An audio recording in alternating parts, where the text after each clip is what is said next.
Somewhere inside people, pain has learned how to stay quiet.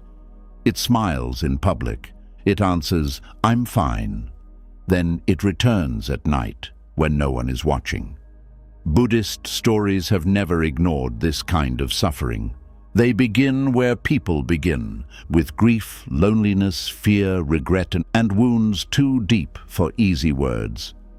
Buddhism calls this dukkha, the pain of holding what changes and resisting what must be faced. But pain is not the end of the path. 30 lives are waiting ahead, 30 burdens, 30 moments of truth, 30 doors opening.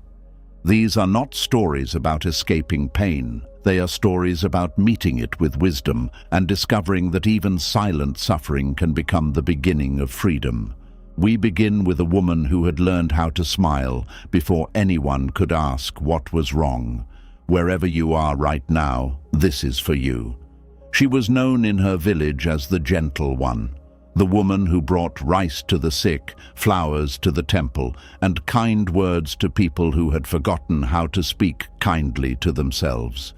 They did not know she was carrying pain. Her husband had died during the rainy season, not suddenly enough for shock to protect her, not slowly enough for her heart to prepare. For many weeks, she sat beside him while his body became weaker. She told him he would be well, even when both of them knew that he would not. After he died, the village came to her house. They told her she was strong. She smiled because she did not know what else to do. The smile became a shelter. Inside it, she could hide from questions. They could look at her face and believe grief had finished its work. But grief had only become quiet. She washed the same 2 bowls she had always washed, though only one was used now. Then she walked to the market and smiled. The house became larger after dark. Every empty corner seemed to remember him. The silence felt crowded with words she had never said, plans that would never happen, and ordinary moments she once believed would continue forever. Still, each morning, she smiled again. One day, an old Buddhist nun came through the village. She carried one robe, one bowl, and the calm attention of someone who had stopped running from suffering. The nun looked at her hands. They were shaking. She simply said, "You have been carrying something alone." The smile disappeared. It fell from her face, and the woman began to cry. She cried with both hands over her heart, as if she were trying to hold it together. She apologized. The nun shook her head. Do not apologize for water leaving a full cup. She believed that being a good Buddhist meant accepting impermanence without breaking. But acceptance is not pretending that loss does not hurt. Wisdom is not a face that never changes. The Buddha did not teach people to become stone. He taught them to see clearly, and to see grief clearly, we must first allow it to be there. The nun sat beside her. This silence was different from the silence in the woman's house. That silence had trapped her. This silence made room for her. When the tears slowed, the nun asked her to bring 2 bowls. The woman placed them on the ground. The nun filled one with water and left the other empty. "Which bowl is more peaceful?" she asked. "The empty one," the woman said. The nun touched the full bowl. "This one is not less peaceful. It is simply carrying water. Your heart is carrying grief. That does not mean it has failed. It means it has loved." Something inside the woman softened. Not healed, not finished, softened. We often wait for pain to disappear before we believe we are healing. But healing may begin when we stop hiding, when we let one safe person see that our hands are shaking, when we stop using a smile to protect everyone from the truth. Buddhism teaches that suffering grows when we cling, but we can also cling to the image of being fine. We become attached to being the strong one, the calm one, the person who never needs help. This is still attachment, and it is heavy. The woman did not stop smiling after that day, but her smile changed. It was no longer a locked door. Sometimes she went to the temple and sat without knowing what she felt. She learned that emotions could rise and fall without becoming her whole identity. Grief was present, but she was more than grief. Pain lived in her, but pain was not the whole house. You do not have to perform peace to be worthy of peace. You do not have to hide your wound to prove that you understand impermanence. Even the lotus does not pretend it came from clean water. It rises from mud and carries no shame about where it began. Perhaps you have been smiling for a long time. Perhaps people praise your strength because they do not know the cost of it. Perhaps your pain has become so quiet that even you have stopped asking what it needs. Then let this woman remind you. A hidden wound does not become smaller because no one sees it. It becomes lonely. Sometimes the first step on the path is not letting go. Sometimes it is letting someone sit beside you while you are still holding on. Before the nun left, the woman asked how she had known. The nun looked toward the temple path. "Because silence has many voices," she said, "and long ago, a monk taught me how to hear them." That monk story begins with a stranger who said nothing at all. The nun had learned this from a monk who listened to what people could not say. His story begins with, "A woman who came to the monastery every morning and spoke to no one. She arrived before sunrise. She swept the temple steps. She placed one small flower before the Buddha image. Then she sat beneath an old tree until the morning bell rang. After that, she left. She did this every day. The younger monks noticed her, but they did not understand her. Some believed she was very peaceful. Others thought she was proud. A few said she probably came only because she wanted the village to see her visiting the monastery." Human beings often fill silence with their own stories. When someone does not explain themselves, the mind becomes impatient. It begins guessing.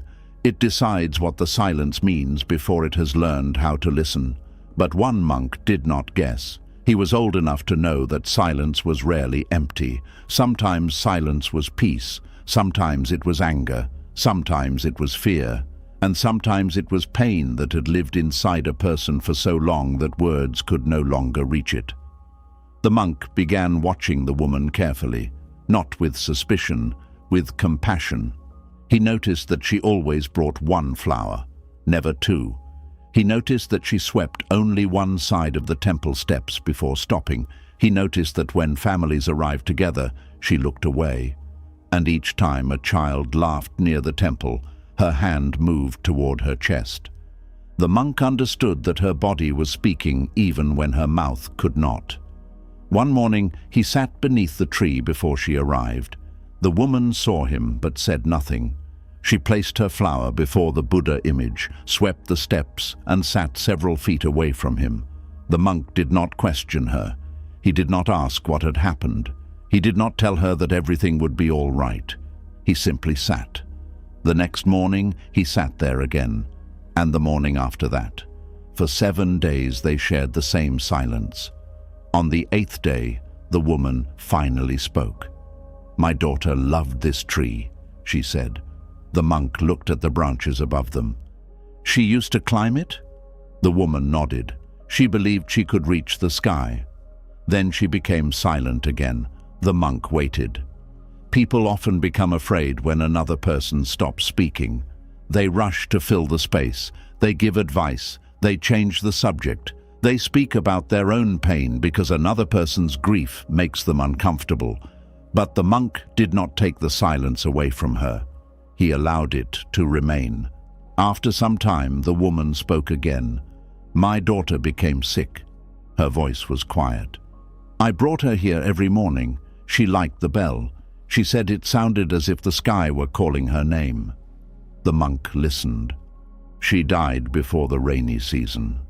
There it was, the sorrow behind the silence. Not pride, not coldness, not peace. A mother carrying the absence of her child. The monk lowered his head. He did not tell her that death was natural. She already knew. He did not explain impermanence. Her empty home had explained it every night. He did not ask her to let go. Some things cannot be released because another person commands us to release them. The heart opens only when it feels safe enough to do so. The monk said, "You must miss the sound of her voice." The woman began to cry, not loudly. Her tears simply moved down her face as if they had been waiting for permission. "Yes," she said, "everyone tells me to be grateful for the years I had with her. I am grateful, but I still want one more morning." The monk nodded. Gratitude does not cancel grief. The woman looked at him. This was the first time someone had allowed both truths to exist together. She could be thankful and broken. She could understand impermanence and still wish things had been different. She could follow the Buddha's teachings and still miss her child with every part of her body. Buddhism does not ask us to lie about pain. It asks us to meet pain without adding shame to it. The first arrow is the loss itself. The second arrow is the voice that says we should not still be hurting. We cannot always stop the first arrow, but we can stop pushing the second one deeper. The woman had believed that her grief meant she had failed in her practice. The monk helped her see that grief was not failure. It was love meeting change. From that morning, she began speaking a little more. Some days she told him about her daughter. Other days she said nothing. The monk treated both days with the same respect. He understood that healing does not always look like talking. Sometimes healing is simply knowing that someone has noticed. Someone sees the way your hands tighten. Someone hears the breath you take before saying you are fine. Someone stays without demanding that you become easier to understand. This kind of listening is a form of compassion. It does not try to repair the person. It does not turn suffering into a lesson too quickly. It says, "Your pain can be here. I will not run from it." We often believe kindness must arrive with answers, but some pain has no answer. Some wounds need presence more than explanation. The monk could not bring the woman's daughter back. He could not remove the empty room from her house. But he could make sure she was no longer alone inside it. Perhaps someone near you has become quiet. Perhaps you have decided they are distant, difficult, proud, or uncaring. Look again. There may be sorrow hiding beneath what you can see, and perhaps you are the quiet one. Perhaps you are waiting for someone to notice without forcing you to explain everything. Let this story remind you that your silence has meaning. Your pain is not invisible simply because it has no words. One morning, the woman brought 2 flowers to the temple. She placed one before the Buddha image. Then she handed the other to the monk. He accepted it with both hands. She smiled, not because her sorrow had ended, but because someone had finally heard it. Before she left, she asked him how he had learned to listen so deeply. The monk looked at the flower in his hands. "Years ago," he said, "my teacher gave me an empty bowl and asked me to carry it through a crowded village." And that is where the next story begins. The monk had learned to listen because years earlier his teacher had given him a bowl with nothing inside it. At that time he was still young. He believed wisdom meant having the right answer for every question. Whenever someone came to the monastery in pain, he spoke quickly. He quoted teachings. He explained suffering. He reminded people that everything changed. His words were correct, but something was missing. People listened politely and left with the same heaviness they had carried in. The young monk did not understand why. One morning his teacher called him into the temple. An empty wooden bowl rested between them. "Carry this through the village," the teacher said. "Return before sunset." The monk looked inside the bowl. "There is nothing in it." "I know. What should I collect?" "Nothing." The monk waited for another instruction. None came. He lifted the bowl and began walking. The village road was already crowded. Farmers carried baskets toward the market. Children ran between the houses. Women gathered near a well. The monk held the empty bowl carefully, but he felt foolish. People saw it and assumed he was asking for food. An old woman placed a handful of rice inside. The monk remembered his teacher's instruction. He thanked her, removed the rice, and gave it to a hungry child nearby. A fruit seller offered him a mango. He gave that away too. A man dropped 2 coins into the bowl. The monk returned them. By midday, people had begun laughing. "What kind of monk refuses every gift?" someone asked. The young monk felt embarrassed. Still, he kept walking. Near the edge of the village, he passed a small house with a broken door. A woman sat outside. Her clothes were dusty. Her eyes were red. When she saw the empty bowl, she stared at it for a long time. Then she said, "I have nothing to give you." The monk was about to explain that he wanted nothing, but before he could speak, the woman continued, "My husband left 3 days ago." The monk stopped. "He took our money. He took the ox. He left me with 2 children and no food." The monk held the bowl. The woman looked into it. "Your bowl looks like my life." The monk did not know what to say. For once, no teaching came quickly enough. So he sat beside her. The bowl rested between them. The woman began speaking. She told him about her fear. She told him she had not slept. She told him she was angry at her husband and ashamed of being angry. She feared the village would blame her. She feared her children would become hungry. The monk listened. The empty bowl did not interrupt her. It did not correct her. It did not rush to place something over her pain. It simply held the space between them. After some time, a neighbor passed and saw them sitting together. She learned what had happened. Before evening, several villagers brought rice, vegetables, and oil. One farmer offered to help with the woman's field. Another promised to repair the door. The young monk had not solved her life, but because he had stayed quiet long enough to hear her, help had found its way toward her.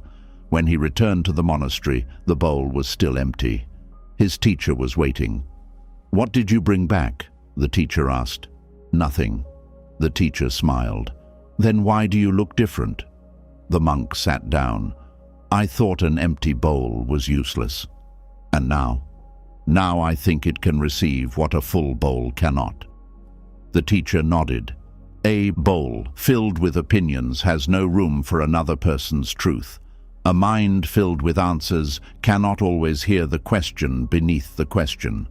The young monk understood why people had left him still carrying their pain. He had listened only long enough to prepare his reply. He had not listened long enough to understand. This happens to many of us. Someone tells us they are tired, and we tell them to rest.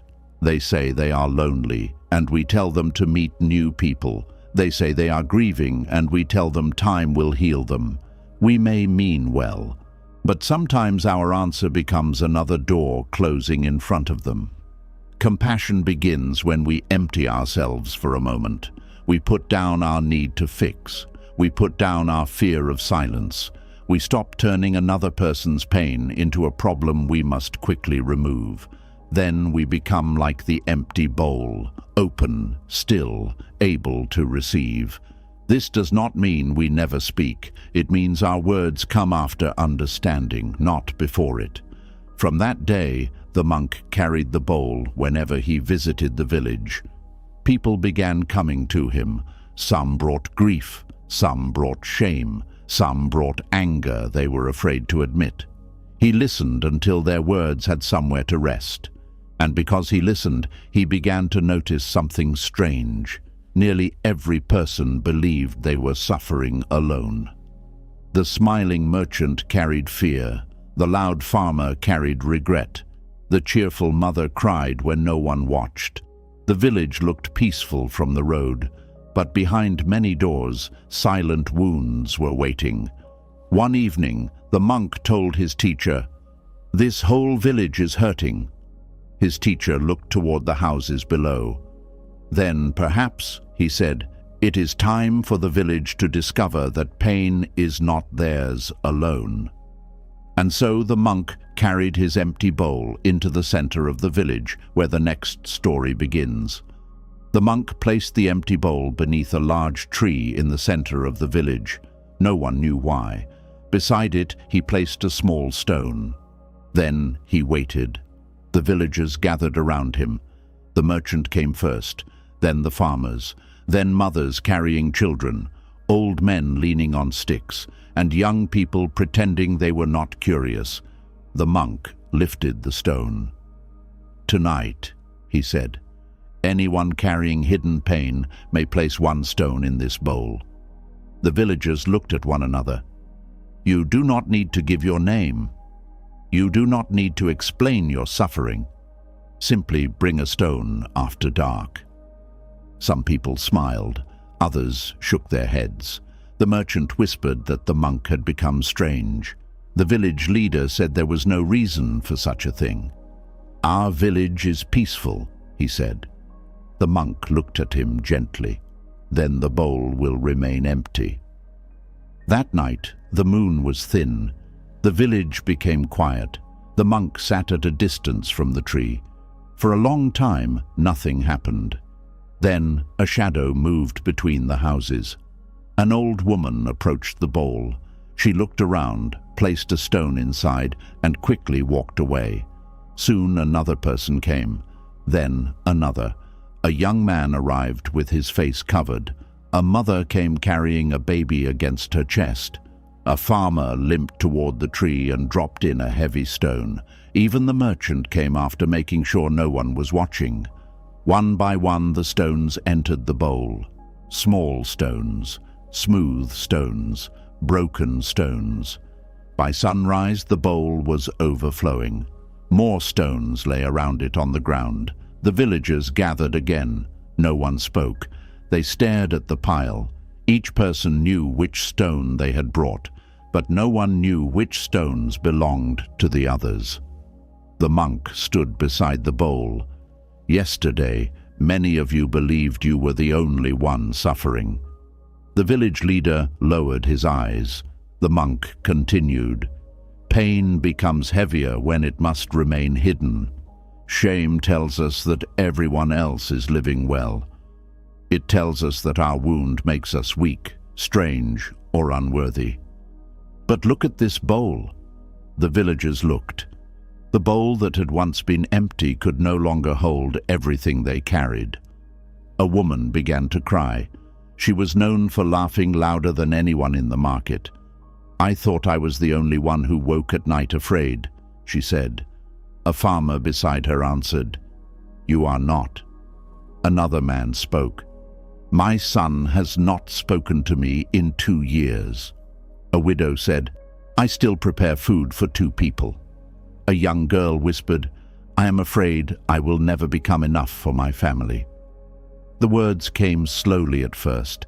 Then they came like rain after a long, dry season. No one had planned to speak, but once one wound became visible, another found courage. This is how suffering often changes. Not because it disappears, but because secrecy loosens its hold. The Buddha taught that suffering is part of human life.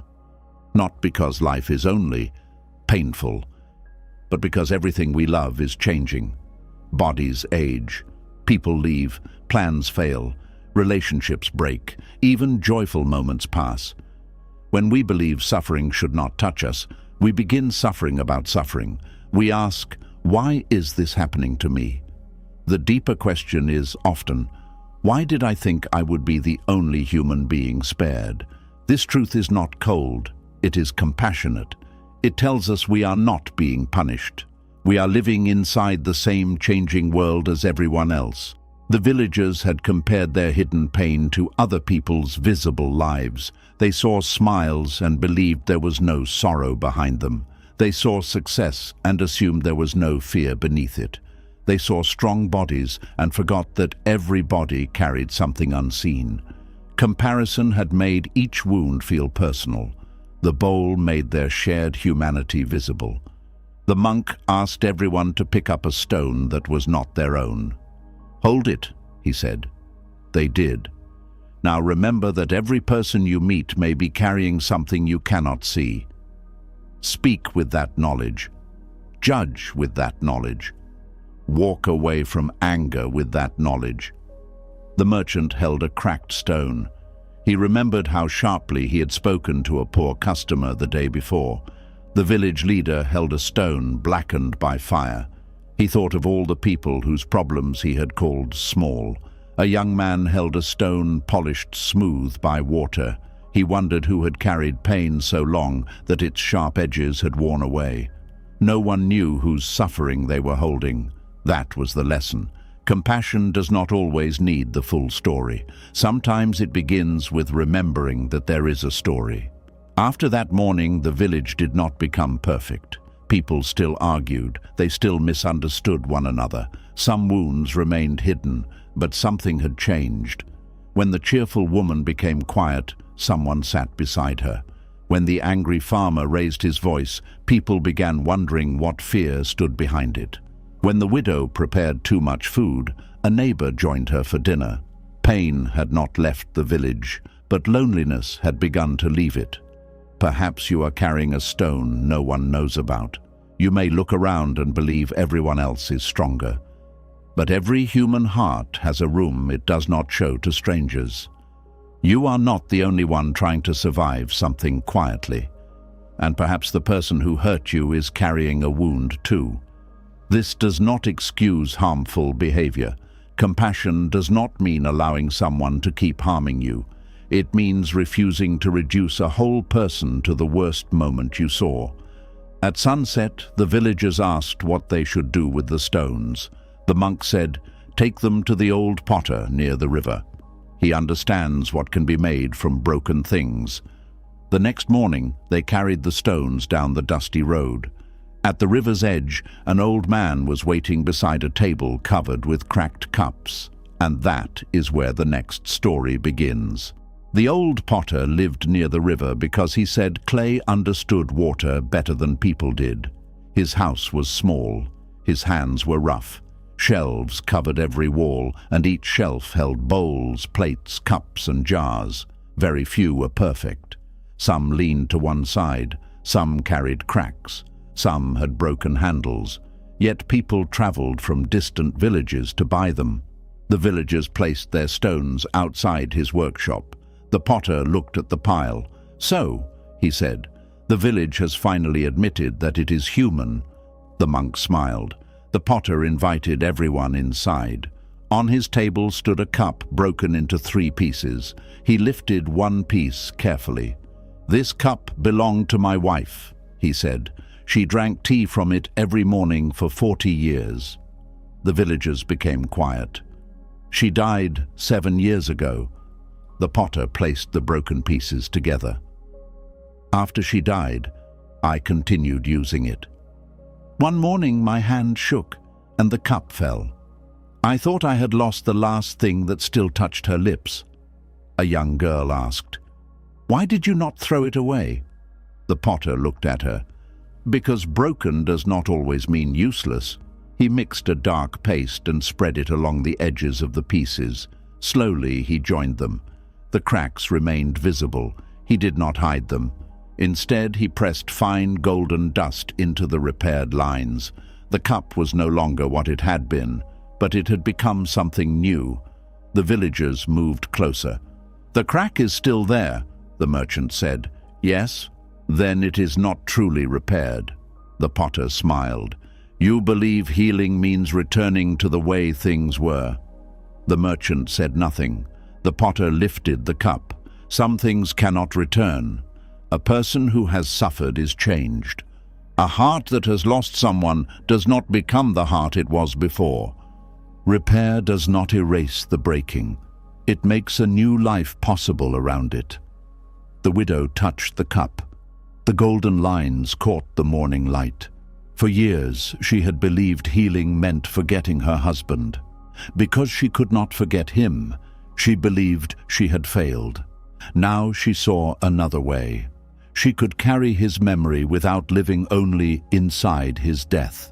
The crack could remain. Life could remain too. Buddhist practice does not promise that everything broken will become whole in the old way. It teaches that all things arise through conditions. When conditions change, forms change.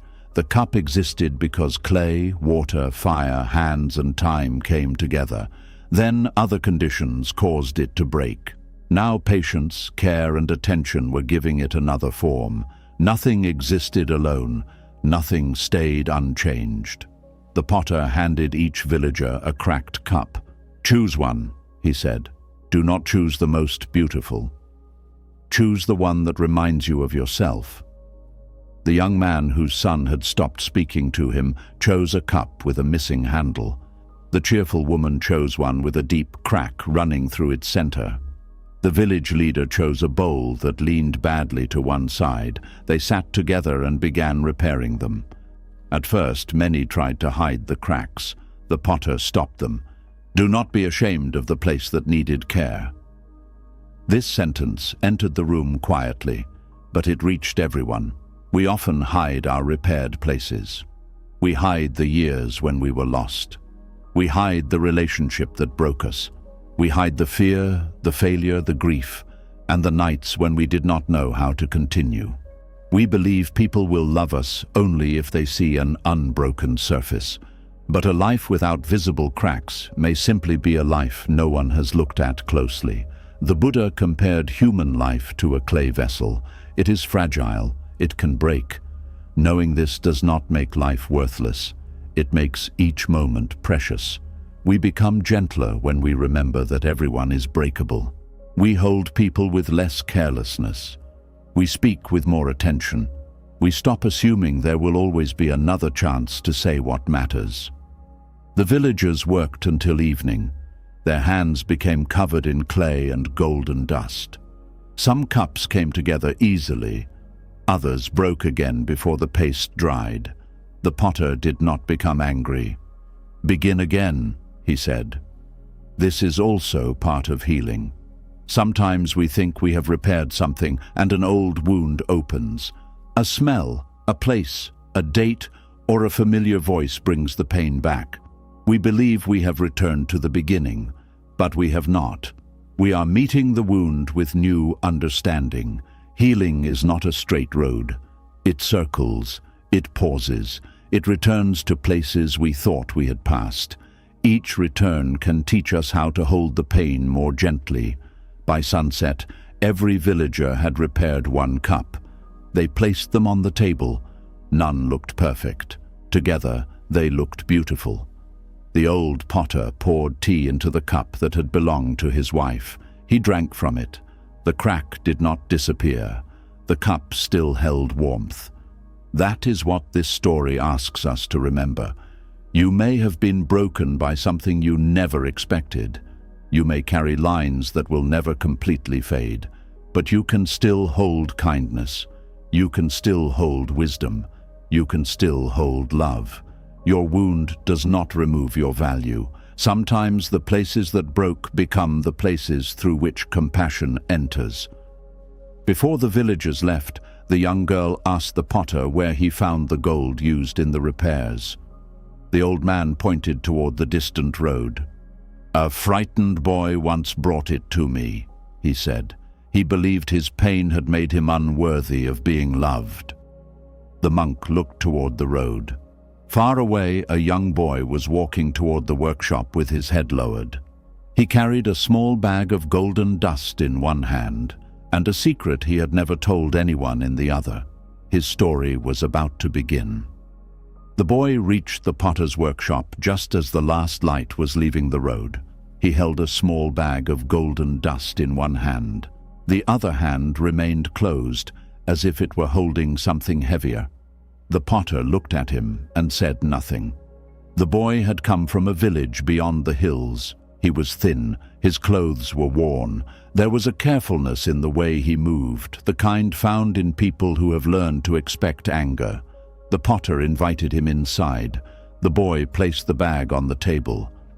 "My father sent this," he said, but the potter knew the boy's father had died months earlier. The boy looked down. It was the first lie. Not a cruel lie, a frightened one. The kind people tell when the truth feels too dangerous to carry in public. The potter opened the bag. Inside was golden dust used for repairing broken cups. "Where? Did you get this?"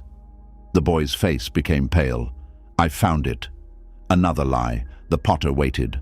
The boy's closed hand tightened. Then, slowly, he opened it. A small broken figure rested in his palm. It had once been a clay bird. One wing was missing. The boy stared at it. "My mother made this for me."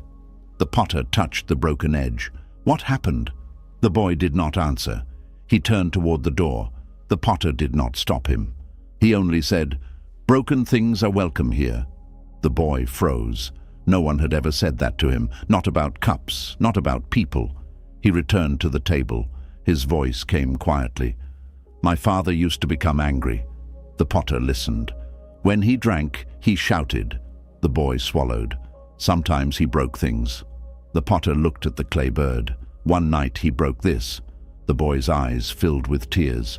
"I tried to stop him." The words came faster now. "He pushed me. I fell." My mother shouted at him. The next morning she left. The potter waited. She said she would return, but she never did. The boy had carried this story for years. Inside him it had changed shape. It had become a belief. His mother left because he was weak. His father became angry because he was difficult. The family broke because something was wrong with him. Pain had become shame, and shame had become identity. "I think she left because of me," the boy said. The potter sat across from him. "Why?" "If I had been stronger, I could have stopped him. You were a child. I should have done something. You survived." The boy shook his head. "That is not enough." Many wounded people believe this. They believe surviving was a failure because they could not save everyone. They look back with the strength they have today and judge the frightened person they were then.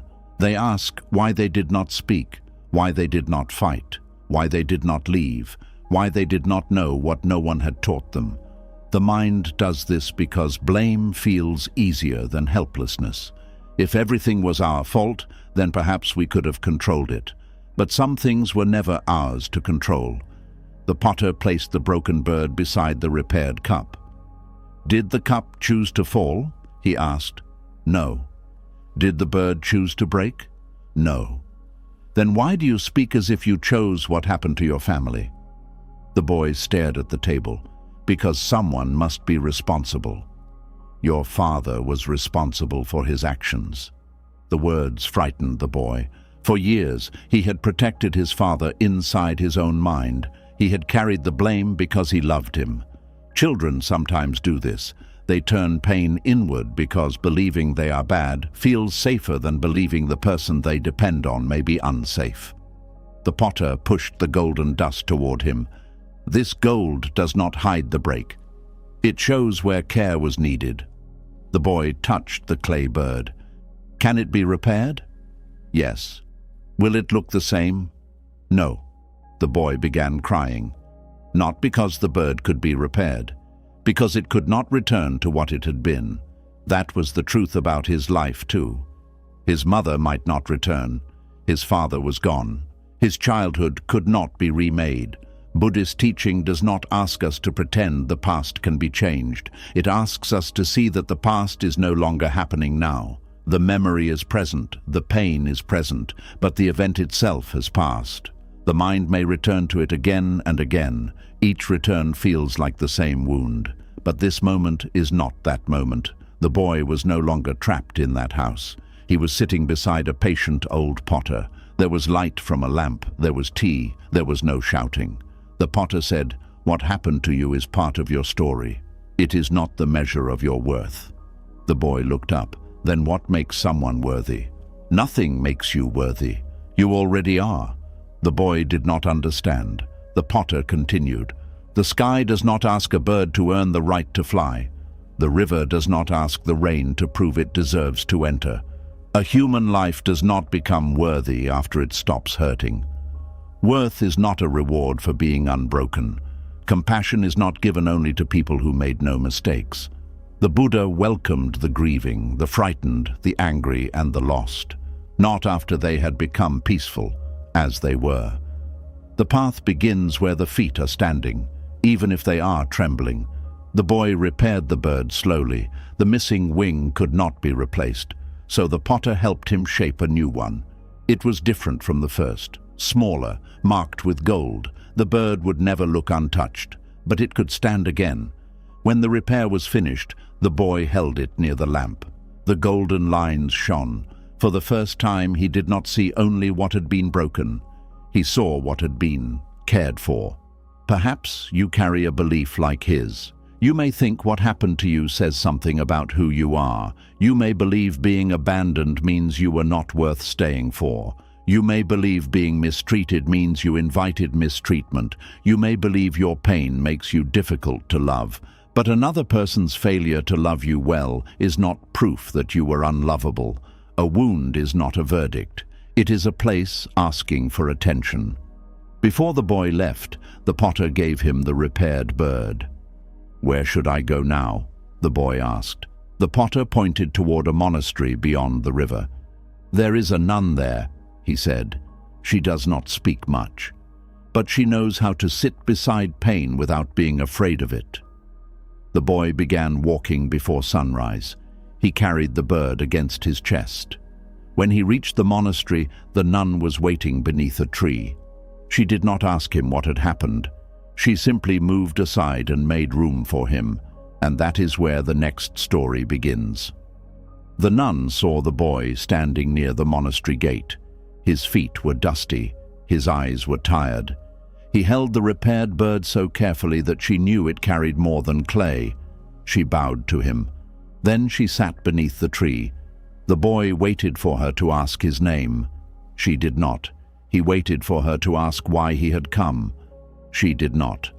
After some time, he sat beside her. The morning passed quietly. Birds moved between the branches. A bell rang somewhere inside the monastery. The boy became uncomfortable. He had prepared an answer. He had repeated it during the long walk. "My father was angry. My mother left. I think something is wrong with me." But the nun asked nothing. At last, the boy said, "The potter told me to come here." The nun nodded. "He said you could help me." She nodded again. "How?" The nun looked toward the garden. A flower was opening near the wall. The boy felt irritated. He had walked far. He wanted instruction. He wanted a sentence that would remove what hurt. "Are you not going to say anything?" The nun turned toward him. Then she placed one hand over her heart. The boy looked away. Her silence made him feel exposed. When people speak, we can hide behind their words. We can argue. We can explain. We can change the subject. But silence leaves us near ourselves, and many people have spent years avoiding that meeting. The boy stood. This was a mistake. He walked toward the gate. The nun did not call him back. But just before leaving, he heard a soft sound behind him. She was crying. The boy turned. The nun's tears moved quietly down her face. She was not crying from pity. She was crying because she had seen the way he held the broken bird. She had seen the fear in his eyes. She had recognized the kind of pain that makes a child believe he must apologize for existing. The boy returned. "Why are you crying?" The nun answered at last. "Because you have been alone with this for a long time." That was all. The boy sat down again. Something inside him loosened. He had expected advice. Instead, he was given understanding. He had expected a teaching. Instead, someone allowed his pain to become real between them. For several minutes, neither spoke. Then the boy told her everything. Not in order. Pain rarely comes out in order. He spoke about his father's shouting, then about the clay bird, then about a morning when his mother sang while cooking rice, then about the night she left. He returned to the same moments many times. The nun never said, "You already told me that." She understood that repetition is one way the mind tries to understand what happened. A wound tells the same story until it is finally heard differently. When he finished, the nun asked, "What do you feel now?" The boy searched for the right answer. "Angry." She nodded. "Sad." She nodded again, relieved. She smiled. He looked confused. Can I feel all of them? Yes. The boy had believed one emotion must replace another. If he was angry at his father, perhaps he did not love him. If he missed his mother, perhaps he was weak. If he felt relief after his father died, perhaps he was cruel. The nun helped him see that the heart could carry many truths at once. Buddhist practice is not about forcing the mind into one clean feeling. It is about seeing each feeling arise without building a prison around it. Anger comes, sadness comes, relief comes, then each changes. We suffer more when we say, I must not feel this. The feeling becomes heavy because we are carrying both the emotion and the shame of having it. The nun picked up a fallen leaf. Is this leaf wrong for being brown? She asked. No. Is the green leaf better? No. They are at different moments. She placed the leaf on the ground. So are you. The boy looked at the repaired bird. I do not feel repaired. Repair is not a feeling. What is it? Learning not to abandon yourself when pain arrives. The boy became still. His mother had left. His father had frightened him. But now, every time sadness came, he left himself too. He called himself weak. He told himself to stop crying. He treated his wound with the same harshness that had created it. The nun said, You cannot heal by becoming another person who is cruel to you. This became the first teaching he truly understood. Compassion was not something he had to wait to receive. He could begin offering it inward, not because everything he did was perfect, not because all his feelings were pleasant, but because suffering needed care, not punishment. For several days the boy stayed at the monastery. Each morning he sat beside the nun. Some days they spoke, some days they did not. He began noticing that silence changed. At first it had felt like rejection. Then it became rest. He no longer believed every quiet moment meant someone was leaving him. He learned to sit without filling the space with fear. One evening, he asked the nun why she had not questioned him when he arrived. She said, A frightened animal does not come closer because you demand its story. You sit still. You allow it to learn that your presence is safe. The boy understood. His pain had been like that frightened animal. For years he had chased it away. The nun had done nothing except remain. Sometimes this is the deepest form of love, not solving, not advising, not asking someone to become less wounded so we can feel comfortable, simply staying. Perhaps you are waiting for someone to say the perfect thing. Perhaps no perfect thing exists, but there may be a person who can sit beside you, a friend who does not become impatient with your tears, a teacher who does not rush your healing, a quiet part of yourself that can say, This hurts and I will not leave. We often think silence means nothing is happening, but roots grow in silence. The moon crosses the sky in silence. The heart learns safety slowly, often without words. On the final morning, the nun walked with the boy toward the river. He asked where he should go next. She pointed to the moving water. Watch it, she said. What am I looking for? Notice what it refuses to carry forever. The boy sat near the riverbank. The nun returned to the monastery. Leaves passed on the water, branches passed, foam passed. Nothing stayed. The boy leaned closer, and the river began teaching the next story. The boy sat beside the river until the sun climbed high. At first he saw only water, then he began seeing movement. A leaf arrived. It circled once near a stone. Then the current carried it away. A broken branch floated past. A patch of white foam formed near the bank. Moments later, it was gone. The river received everything, but it kept nothing.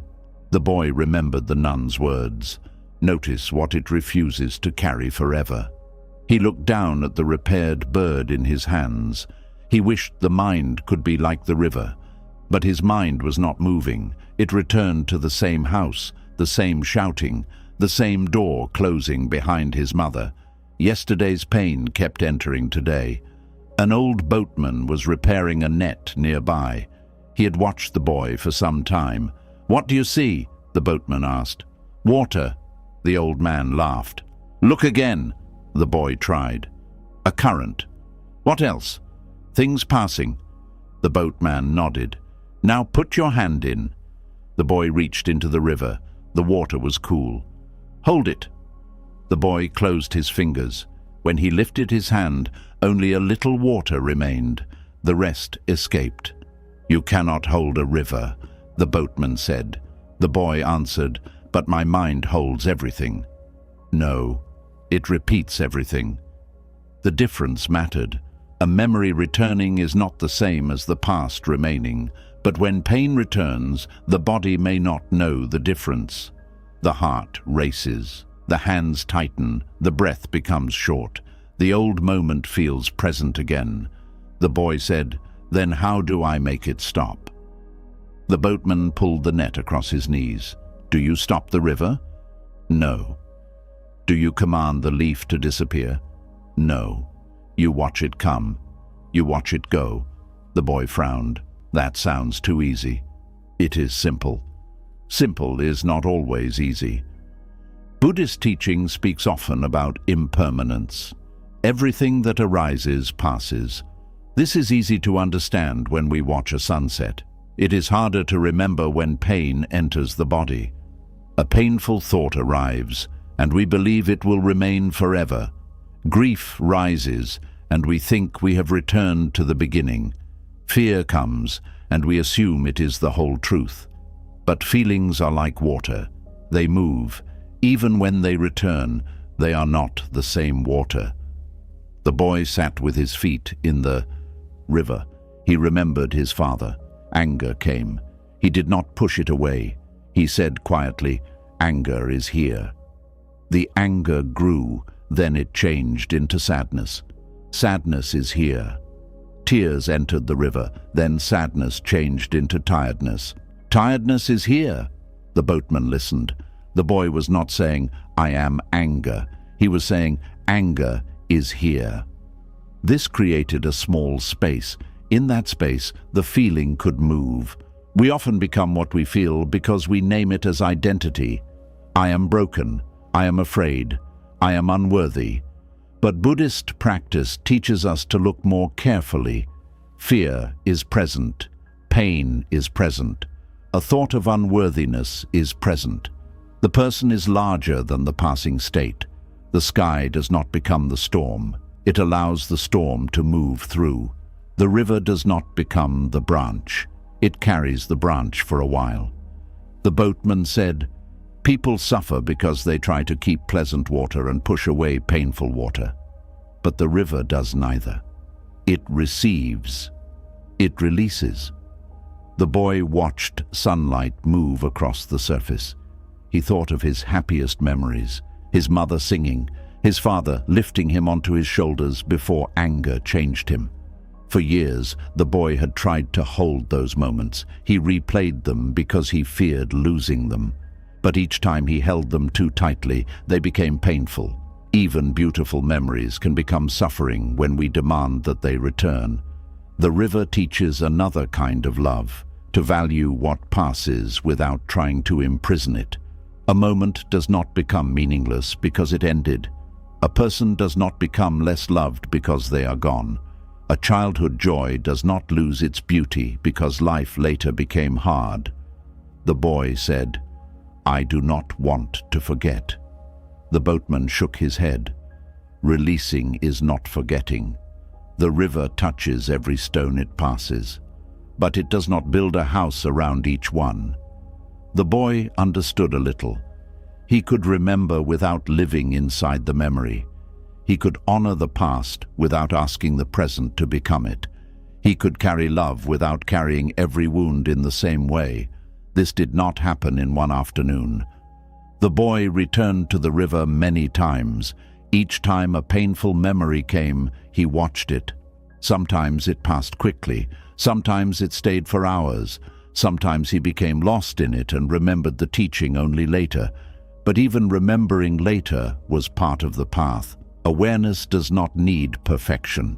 It only needs another beginning. Each time we notice we have been carried away, we return to the breath, to the body, to the sound of water, to this moment. The boy began placing leaves in the river. For each leaf, he named something he had been holding. My father's anger. He released the leaf. My mother's leaving. He released another. The belief that I caused it. Another leaf moved away. He did not pretend the pain disappeared with the leaves. The practice was not magic. It was a way of teaching the heart that holding and loving were not the same thing. At sunset, the boy stood. He felt lighter, not empty, not healed completely, simply less trapped. Perhaps you are still carrying yesterday's water, an old insult, a regret, a relationship that ended, a version of yourself you cannot become again. You may believe releasing it means saying it did not matter, but letting go does not erase meaning. It allows life to keep moving. The river remains a river because it does not refuse change. You remain alive in the same way. New thoughts come, new grief comes, new joy comes. Nothing asks permission before arriving. Nothing stays because we command it to stay. The practice is to meet each moment fully, then loosen our grip when it moves. As darkness approached, the boy saw a farmer standing farther down the bank. The man was building a wall from stones and mud. He worked quickly, trying to stop the river from reaching his field. The boatman watched him and sighed. He has been fighting that water for years. Why? The boy asked. Because he believes losing control is the same as losing everything. The river pressed against the wall. The farmer added another stone, then another. The boy began walking toward him. Behind him, the current continued moving, carrying every piece of yesterday toward a place no one could see, and the story of the farmer who tried to hold back the river was about to begin. The farmer stood in the water, pressing another stone into the wall. The boy watched from the riverbank. The old boatman had said the farmer had been fighting the river for years. Now the boy could see it. The man's back was bent. His hands were covered in mud. His face carried the tired anger of someone who believed life had refused to obey him. The farmer owned a field beside the river. His father had planted rice there. His grandfather had planted rice there. Every tree, stone, and narrow path carried the memory of his family. When he was young, the river had seemed like a friend. It watered the field. It filled the well. It gave fish to the village. Then, one rainy season, the water rose and destroyed half his crop. The farmer became afraid. The next year he built a small wall. The river rose again and broke through it. So he built a stronger wall. Each year the wall became higher. Each year the farmer became more anxious. He stopped seeing the river as water. He saw it as an enemy waiting for the right moment to take his life away. The boy stepped closer. "Can I help you?" The farmer did not look up. "Bring stones." The boy carried several stones from the bank. The farmer pushed them into the mud. "Will this stop the river?" the boy asked. "It must." "But the boatman said the rains will be heavy." The farmer finally looked at him. "This field belongs to my family." His voice became hard. "I will not let the river take it." The boy remembered the leaves he had released into the water. He said, "Can a river be stopped forever?" The farmer became angry. "You are a child. You know nothing about losing what is yours." The boy looked at the repaired bird in his hand. He knew something about loss, but he did not argue. He sat nearby and watched the farmer work. By sunset, the wall was complete. The farmer stood before it with pride. The river moved quietly on the other side. For a moment, it seemed that he had won. But water does not understand victory. It does not understand ownership. It follows conditions. Rain falls, streams fill, current rises. The next morning, dark clouds covered the hills. The farmer began moving everything he valued into his house: sacks of rice, tools, family pictures painted on wooden boards, his father's old chair, his mother's cooking pot. He placed them high above the floor. Then he returned to the wall. The rain began. It continued through the day. It continued through the night. The river rose slowly. The farmer stood beneath the rain, adding mud wherever the water entered. He did not sleep. He did not eat. He watched the wall, as if watching it could make it stronger. The boy and the boatman came to warn him. "You should leave," the boatman said. "The water will rise above the wall." The farmer shook his head. "If I leave, I lose everything." The boatman answered, "If you stay, you may lose more." But fear had made the farmer unable to hear. This happens to us. We believe control will protect us. Then the need for control becomes the thing that places us in danger. We hold a relationship so tightly that love cannot breathe. We hold a plan so tightly that we cannot see another path. We hold a past identity so tightly that the present has nowhere to enter. The farmer believed he was protecting his field, but he was also protecting the belief that life should remain as it had been. Buddhism teaches that attachment is not the same as love. Love allows change. Attachment demands that what we love stay exactly where we placed it. The rain became heavier. Near midnight, the river reached the top of the wall. The farmer pushed against the stones with both hands. The wall trembled. "Stay," he whispered. He spoke to the stones. He spoke to the river. He spoke to the life he was afraid to lose. "Stay." But nothing in this world stays because we beg it to. The wall broke. Water rushed through. The farmer fell backward. The boy and the boatman pulled him toward higher ground. He fought them. "My house!" The water entered the field. It moved through the rice. It reached the front door. The farmer watched his tools float away. The old chair turned once in the current and disappeared. The cooking pot struck a tree. The painted pictures were carried into the darkness. The farmer sank to his knees. Everything he had tried to control was moving beyond him. The boy sat beside him. For a long time the farmer said nothing. Then he whispered, "I failed." The boatman shook his head. The wall failed. The weather changed. The river rose. "But you are still here." The farmer looked toward the flooded field. "It was my family's land. It still carries their memory," the boatman said. "But memory does not live only in soil." The farmer placed both hands over his face. He had spent years building walls against change. Now change had entered anyway. This is one of the hardest truths in Buddhist teaching. Impermanence does not wait for our permission. We may prepare. We may act wisely. We may protect what can be protected.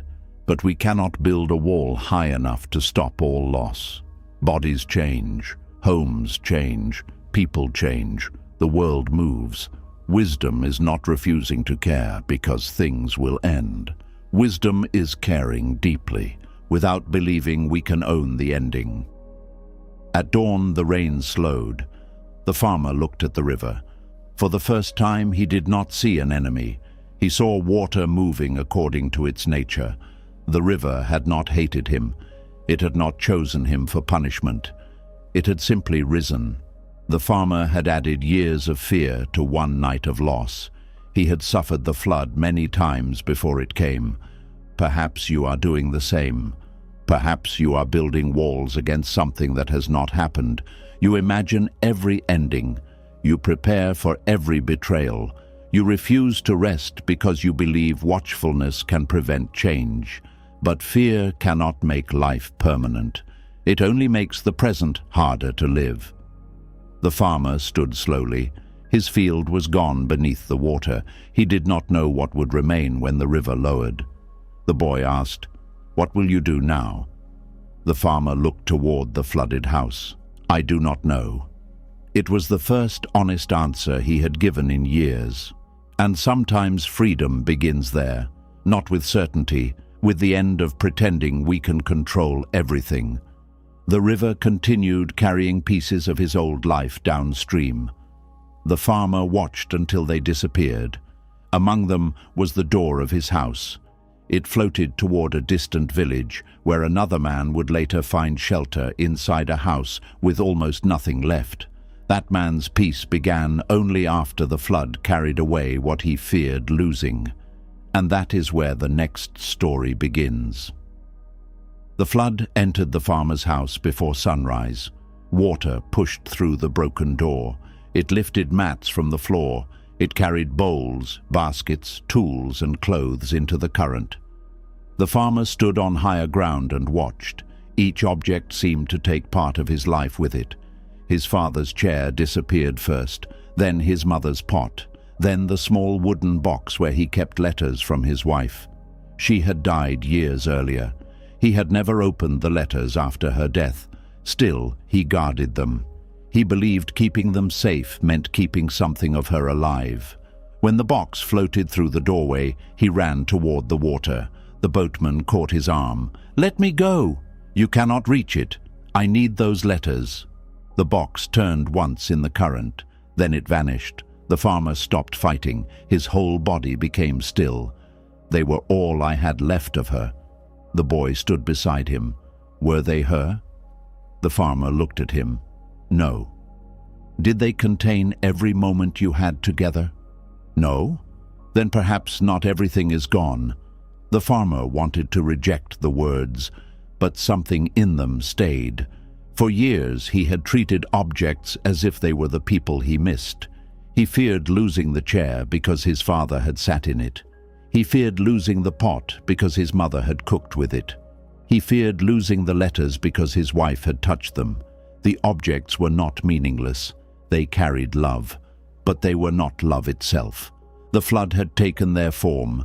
It could not take what had already entered him: his father's patience, his mother's songs, his wife's laughter, the way she had taught him to notice birds after rain. These things did not sit inside a wooden box. They lived in the shape of his attention. Still, knowing this did not remove the pain. The farmer cried. He cried for the field. He cried for the house. He cried for the people whose objects he had tried to protect because he had not been able to protect them from death.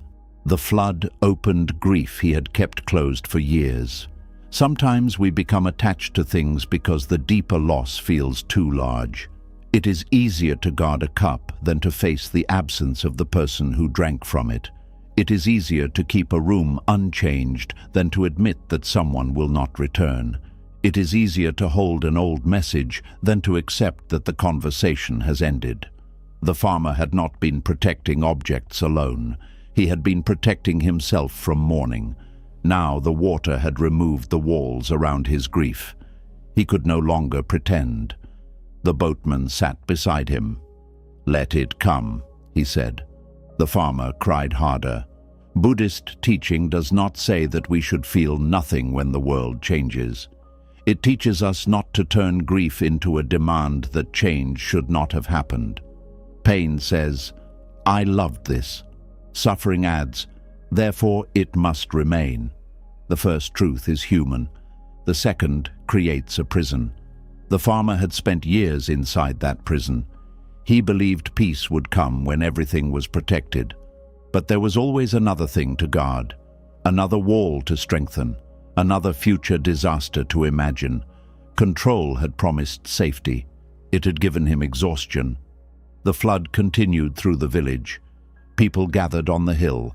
Some had lost houses, some had lost animals, some had saved only the clothes they wore. Yet something unexpected began to happen. A woman shared food with a family she barely knew. A young man gave his dry blanket to an old stranger. Children carried water to those who could not walk. The flood removed walls between houses. For one night, it also removed walls between people. No one asked who owned what. No one spoke of status. Everyone was simply human, cold, wet, afraid, alive. The farmer looked around. He had believed his life existed inside his house. Now his house was nearly gone, and life was still happening around him. A child laughed when a frog jumped into a cooking bowl. An old woman began singing to calm a crying baby. Someone lit a small fire beneath a shelter. The flame moved in the wind, but did not go out. The farmer felt something he had not expected.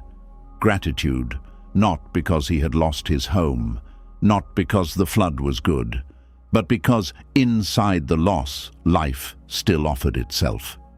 This is an important Buddhist lesson. Acceptance does not mean calling suffering beautiful. It means seeing the whole moment. The pain, the kindness, the fear, the breath still entering the body.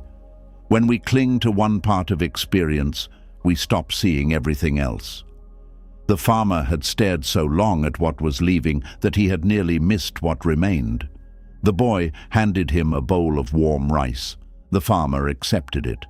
For the first time in many years, he ate without thinking about tomorrow. Each mouthful was simple: warm rice, rain in the air, people breathing nearby. Nothing was secure, yet the moment was complete. The Buddha taught that peace cannot depend entirely on conditions. Conditions are always moving. When peace depends on the house remaining, fear begins the moment the house is built. When peace depends on a person never leaving, fear enters love. When peace depends on the body never changing, every wrinkle becomes a warning. A deeper peace does not say, nothing will be lost. It says, even when loss comes, awareness can remain. Compassion can remain. The path can remain. The flood waters began lowering 2 days later. The villagers returned slowly. Mud covered the roads. Many houses had been damaged. The farmer's home had lost one wall and most of its roof. He stood inside it. The rooms looked larger without his possessions. Sunlight entered through the broken roof. The boy asked, "Does it feel empty?" "Yes." "Is that terrible?" The farmer looked around. At first, the emptiness felt like death. Then he heard birds outside. He felt wind moving through the open wall. He noticed how much space there was to breathe. "No," he said slowly, "not only terrible." He found one object beneath the mud, a plain clay cup. It had no special memory attached to it. He washed it in the river and drank. The water tasted the same as before. That evening, a stranger arrived from another village. His road had been destroyed by the flood. He had nowhere to sleep. The farmer looked at the damaged house. There was almost nothing inside. No bed, no table, no proper door, but there was a dry corner. "You may stay here," the farmer said. The stranger entered. He placed his small bag on the floor and looked around the empty room.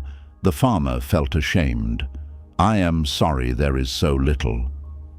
The stranger smiled. Sometimes little is enough.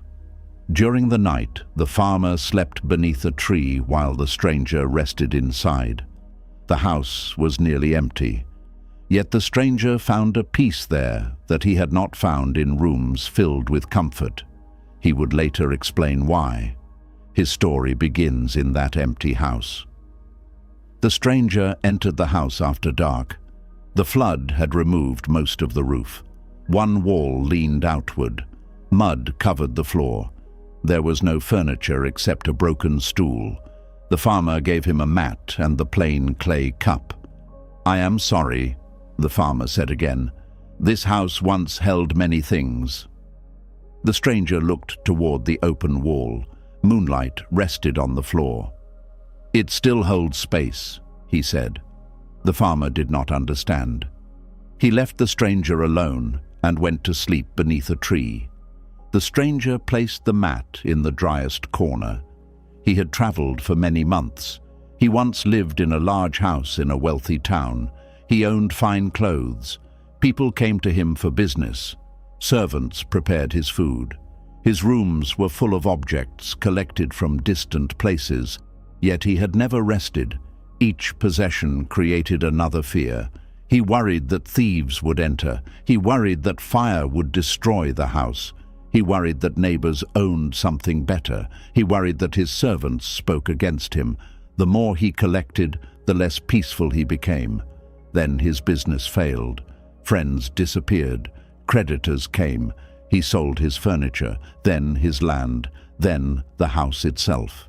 He began traveling with one small bag. At first, he felt humiliated. Without his possessions, he did not know who he was. No one bowed to him. No one called him important. He had spent years building an identity from things that could be counted. Now, almost everything had been removed. The empty house near the river reminded him of himself, damaged, uncertain, without the objects that once explained who he was. He lay on the mat. Rainwater dripped from the roof into a bowl. One drop, then another. He waited for sleep. Usually his mind became loud at night.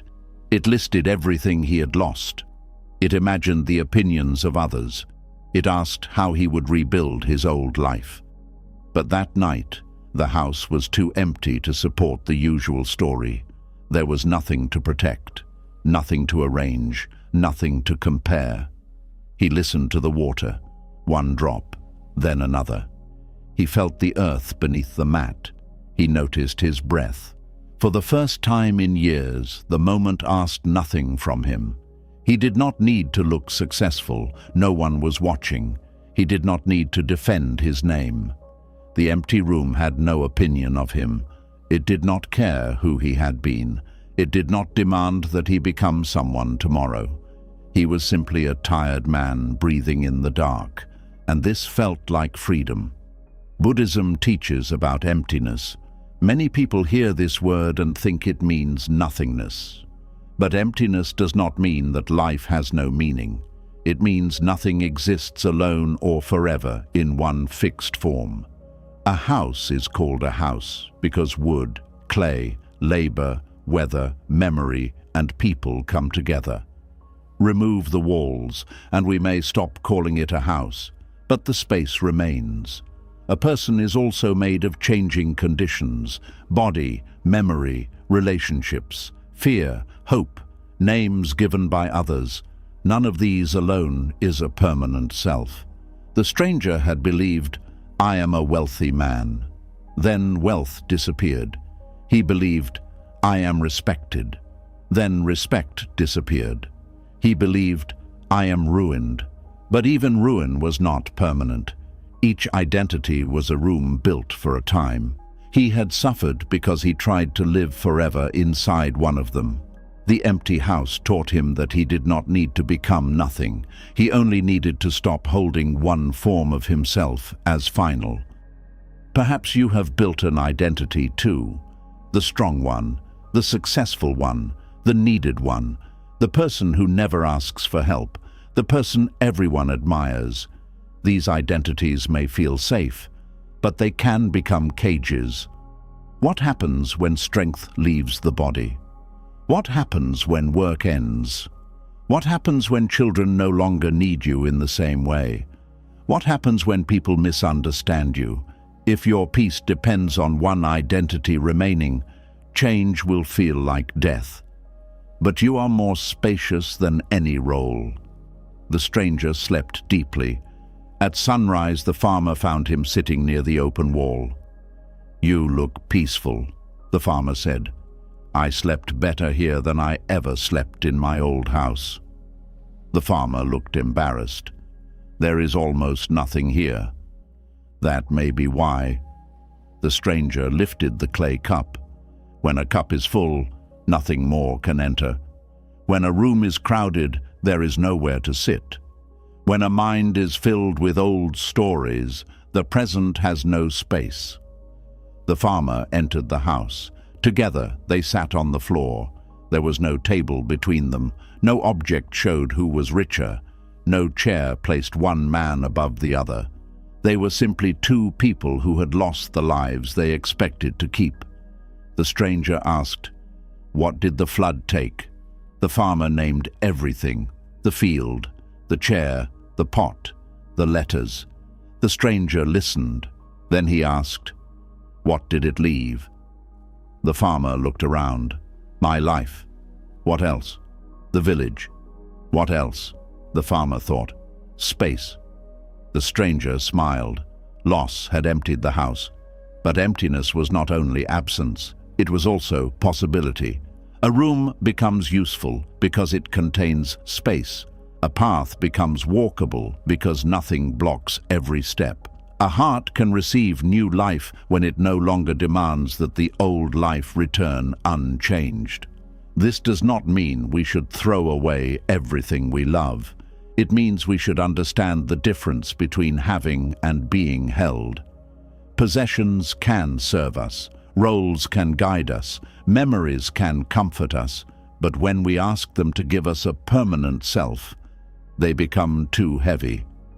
The stranger stayed for several days. He helped the farmer clear mud from the floor. They repaired only part of the wall. The farmer chose to leave one opening facing the river. "I want to remember," he said. "Remember what?" "That a house can breathe." The stranger nodded. Before leaving, he gave the farmer his small bag.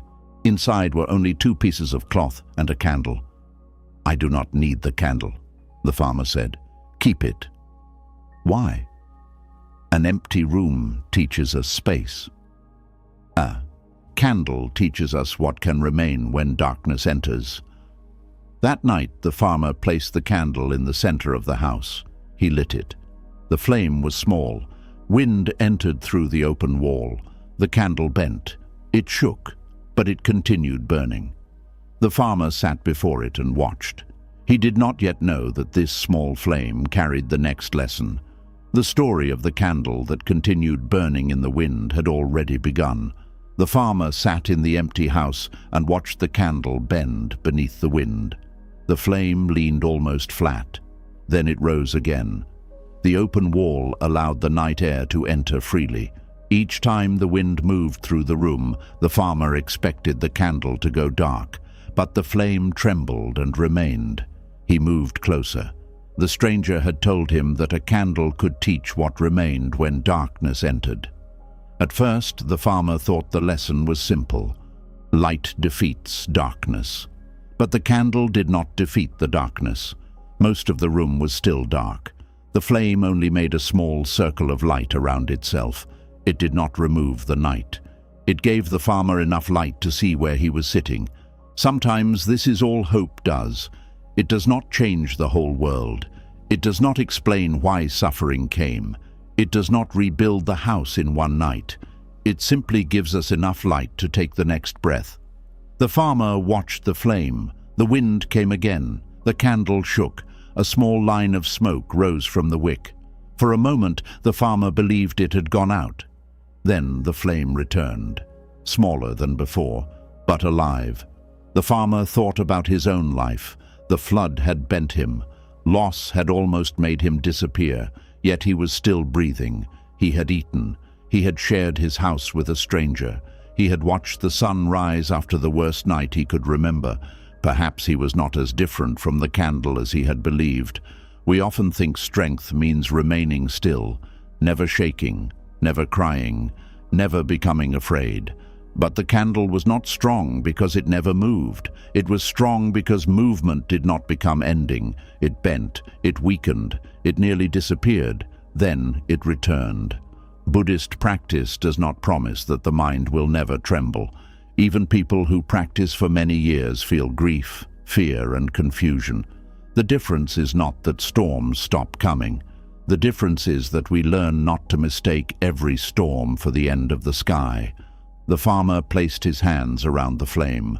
The candle became steady. Then he removed them. The wind touched it again. He understood something. Protection was useful. But the flame also had to learn how to exist in moving air. He could rebuild walls around his house.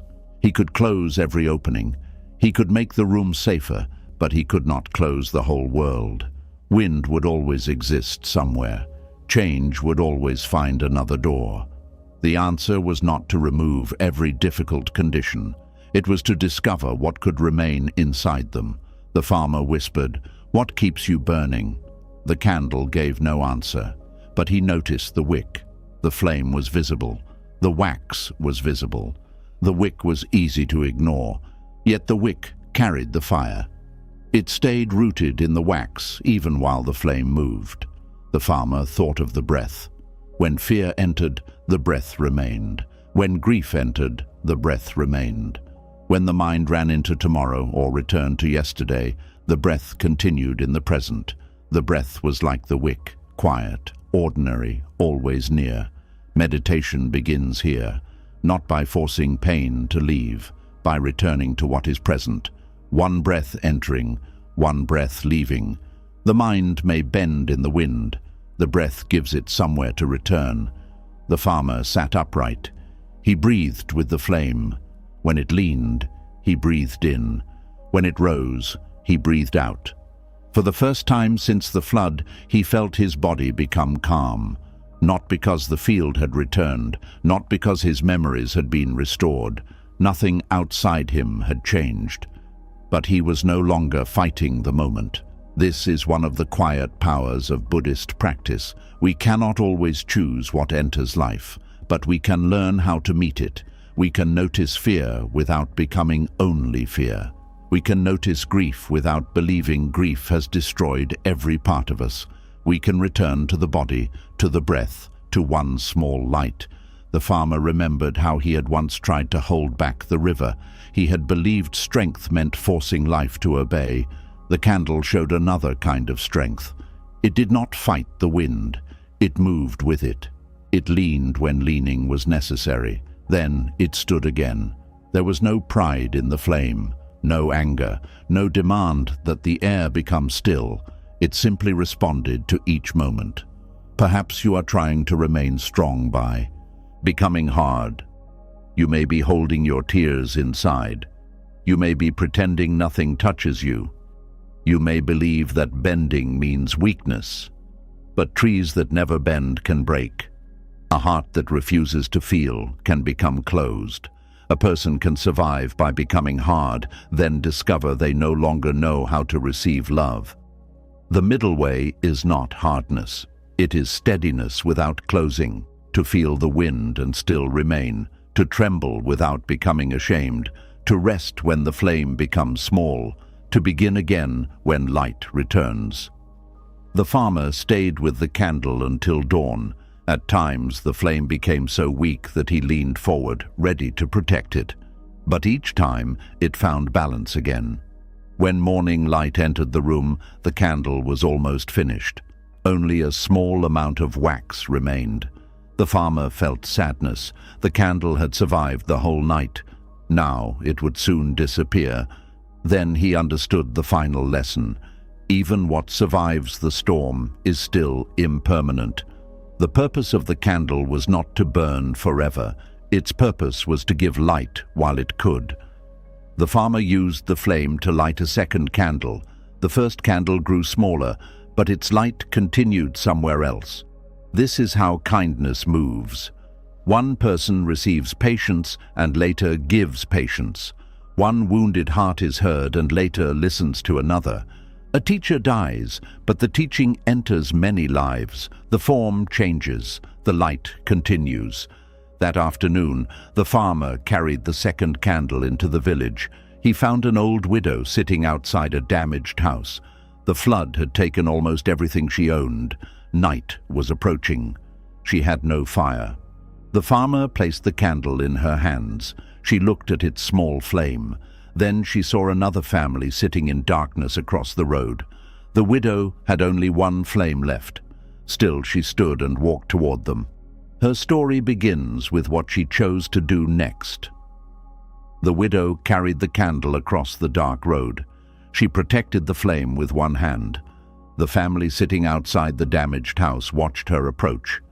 There was a mother, 2 children, and an old man wrapped in a wet blanket. They had lost their fire in the flood.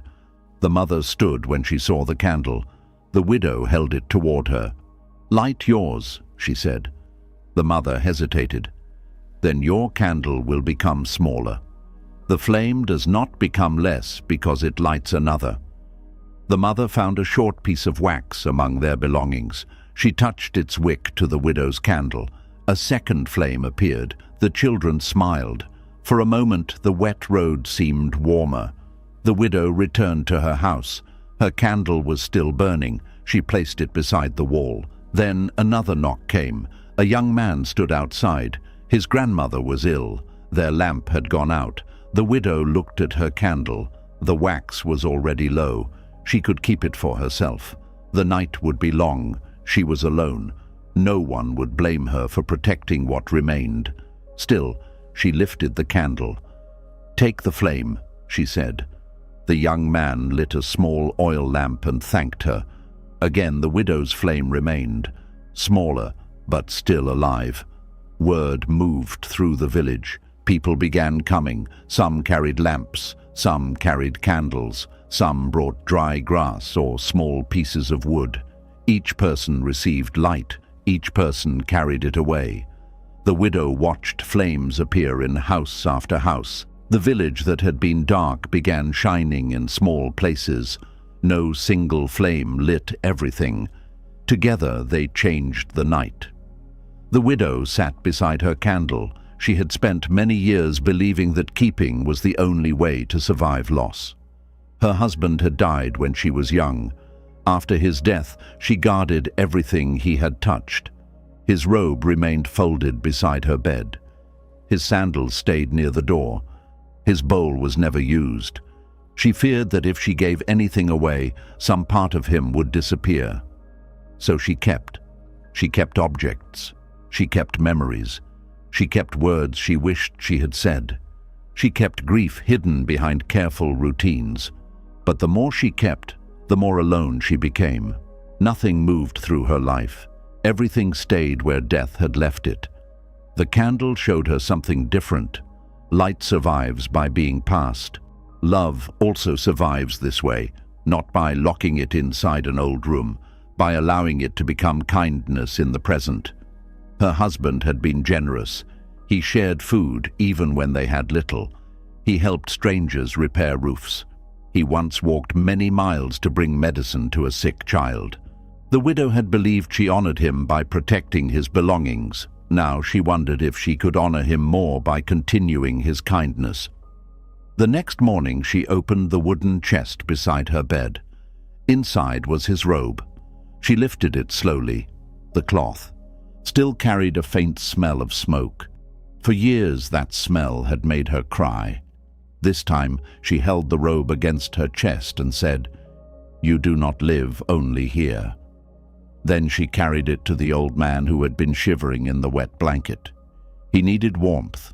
She needed permission to let love move. The old man accepted the robe with tears in his eyes. The widow felt pain, but beneath the pain was space. Giving did not erase her husband. It changed the direction of her love. Instead of flowing only backward toward someone who was gone, it began flowing outward toward people who were still here. Buddhism teaches generosity, not only because others need what we give. Generosity loosens the hand around the heart. When we cling, we tell ourselves, "This is mine, my object, my memory, my pain, my light," but nothing truly exists by itself.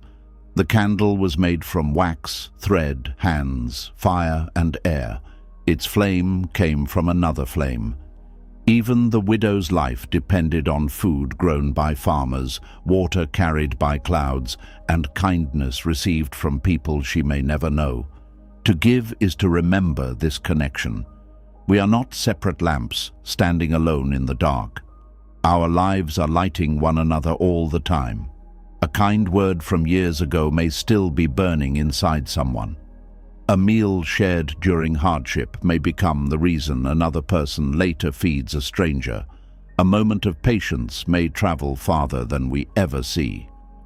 The widow began giving away more of what she had kept. Not everything. Buddhist practice does not demand careless sacrifice. Generosity needs wisdom. She kept one small wooden cup her husband had made. She used it each morning. But the sandals went to a man whose feet were bleeding. The cooking bowl went to a family with no dishes. A blanket went to a child who had lost her home. Each gift hurt. Each gift also opened a window. The widow discovered that pain and generosity could live together. She did not need to wait until grief ended before helping another person. Sometimes helping another person gave grief a new shape. Not escape, not denial, purpose. Perhaps you have love trapped inside loss. You may think there is nowhere for it to go because the person is gone. But love can become many things. It can become patience with someone who is afraid. It can become food placed before a lonely neighbor. It can become forgiveness without returning to harm. It can become a prayer. It can become the courage to live in a way that honors what you received. Love does not have to die when its first home disappears. It can move, like flame. By the end of the week, the village had many candles. Every evening, people lit them from one another.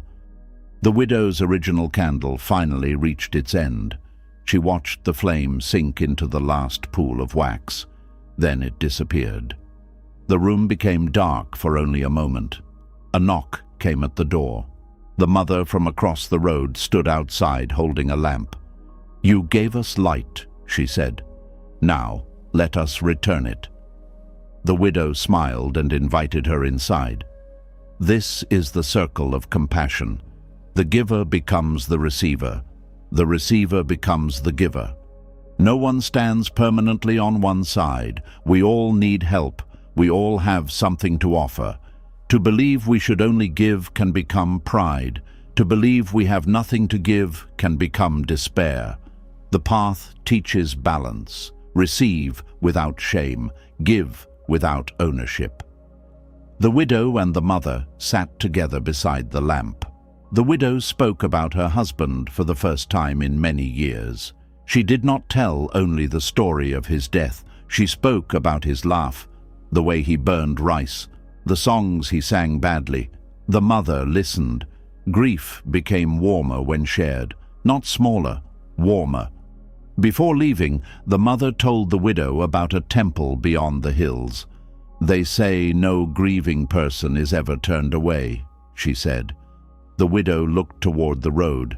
She had spent years keeping her pain inside one house. Now she wanted to carry it somewhere it could be seen without shame. The next morning, she placed the wooden cup in a small bag. Then she began walking toward the temple. When she arrived, she found the doors open. Inside were people carrying losses of every kind, and the temple asked none of them to leave their grief outside. The widow reached the temple near sunset. Its wooden doors stood open. No guard asked why she had come. No monk asked whether her grief was old or new. No one asked whether she had followed the teachings well enough. She entered as she was. The temple was simple. A Buddha image rested at the front. Candles burned along the walls. Mats covered the floor. People sat quietly throughout the hall. A father held the small shoe of a child who had died. A young woman stared at a letter from someone who had left her. And an old man sat with both hands resting on an empty cloth. A monk wept without hiding his face. The widow had never seen grief gathered like this. In her village, pain was usually carried behind doors. People spoke softly about loss for a few days. Then everyone expected ordinary life to return. But grief does not follow the village calendar. It does not leave because visitors stop coming. It does not end because the rice has been eaten and the mourning clothes removed. The widow stood near the entrance. A nun approached. "Is this your first time here?" The widow nodded. "What must I do?" "Nothing." "Should I pray?" "You may." "Should I speak?" "You may." "Should I be silent?" "You may." The widow looked confused. The nun smiled. "Grief has already given you many instructions. This temple will not add more." The widow felt tears rise. She had spent years believing she grieved incorrectly. Some people told her to move on, others told her to remember only good things. Some said her husband was in a better place, others warned that too much sadness showed weak faith. Each statement had placed another burden on her. The temple placed nothing on her. It simply gave her room. The nun led her to a mat. The widow sat. At first, she watched the others. She wondered what had happened to them. Then she remembered the bowl of stones in the village. She did not need every story to know that each person was carrying something. A bell rang once. No one began chanting. No teacher stood to explain suffering. The bell was only a sound. It rose, filled the hall, then disappeared. The widow listened to the silence that followed. A monk seated near the Buddha image spoke. "Everything we love will change." No one moved. This truth is not spoken to make love smaller. It is spoken so we may hold love with open hands. The widow looked at the wooden cup inside her bag. She had carried it because her husband made it. Her fingers closed around it. The monk continued, "Grief is love searching for the form it once knew." The widow lowered her head. That was exactly how it felt. Her love still woke in the morning, but the person it once moved toward was gone. Her love searched the empty side of the bed, the silent doorway, the unused cup. It kept reaching for a form that had changed. The monk said, "Do not hate the reaching. Do not shame it. Notice it. Hold it gently. Then ask where love can move now." The widow thought of the robe she had given away, the candles she had shared, the mother who returned with light. Her love had already begun finding new forms. The monk invited anyone who wished to place an object before the Buddha image. One by one, people stood. The father placed the child's shoe. The young woman placed the letter. The old man unfolded his empty cloth and laid it down. These were not offerings meant to remove grief. They were ways of saying, "This has been carried alone long enough." The widow walked forward. She placed the wooden cup beside the other objects. Her hands shook. For a moment she wanted to take it back. Then she remembered that offering did not mean losing. The cup would remain in the temple only for the night. But even if it disappeared, the love behind it could not be contained by wood. She returned to her mat. The father beside her began crying. Without thinking, the widow placed one hand near his. She did not touch him until he moved closer. Then their hands met. They did not know each other's names. They did not need to. Grief recognized grief. This was the purpose of the temple, not to explain away suffering, not to promise that everyone would feel better before leaving. It existed so no person would believe pain made them unwelcome. Buddhism begins with the truth of suffering, not because suffering is the whole of life, because healing cannot begin with denial. The Buddha did not turn away from sickness, old age, or death. He looked directly. The path was born from that looking. Many of us do the opposite. We hide from another person's grief because it reminds us of our own. We change the subject. We offer quick comfort. We say, "Be strong." But sometimes strength means allowing sorrow to sit in the room without forcing it to leave. The temple taught this. Every night its doors remained open. Farmers came, merchants came, children came. People came after death, divorce, betrayal, illness, and dreams that had collapsed. Some stayed for minutes, some stayed until morning. No one measured whose pain was greater. Suffering is not a competition. The fact that another person has suffered more does not make your wound unreal. The fact that someone healed quickly does not mean you must heal at the same speed. Every heart moves according to its own conditions. Compassion does not compare. Perhaps you have been turning your pain away. You may tell yourself it happened too long ago. You may believe others are tired of hearing about it. You may think a spiritual person should be beyond such feelings. But whatever is rejected remains outside the door, knocking. Healing begins when the door opens. You can say, "Grief is here, not forever, not as your whole identity, but here. And because it is here, It deserves wise attention.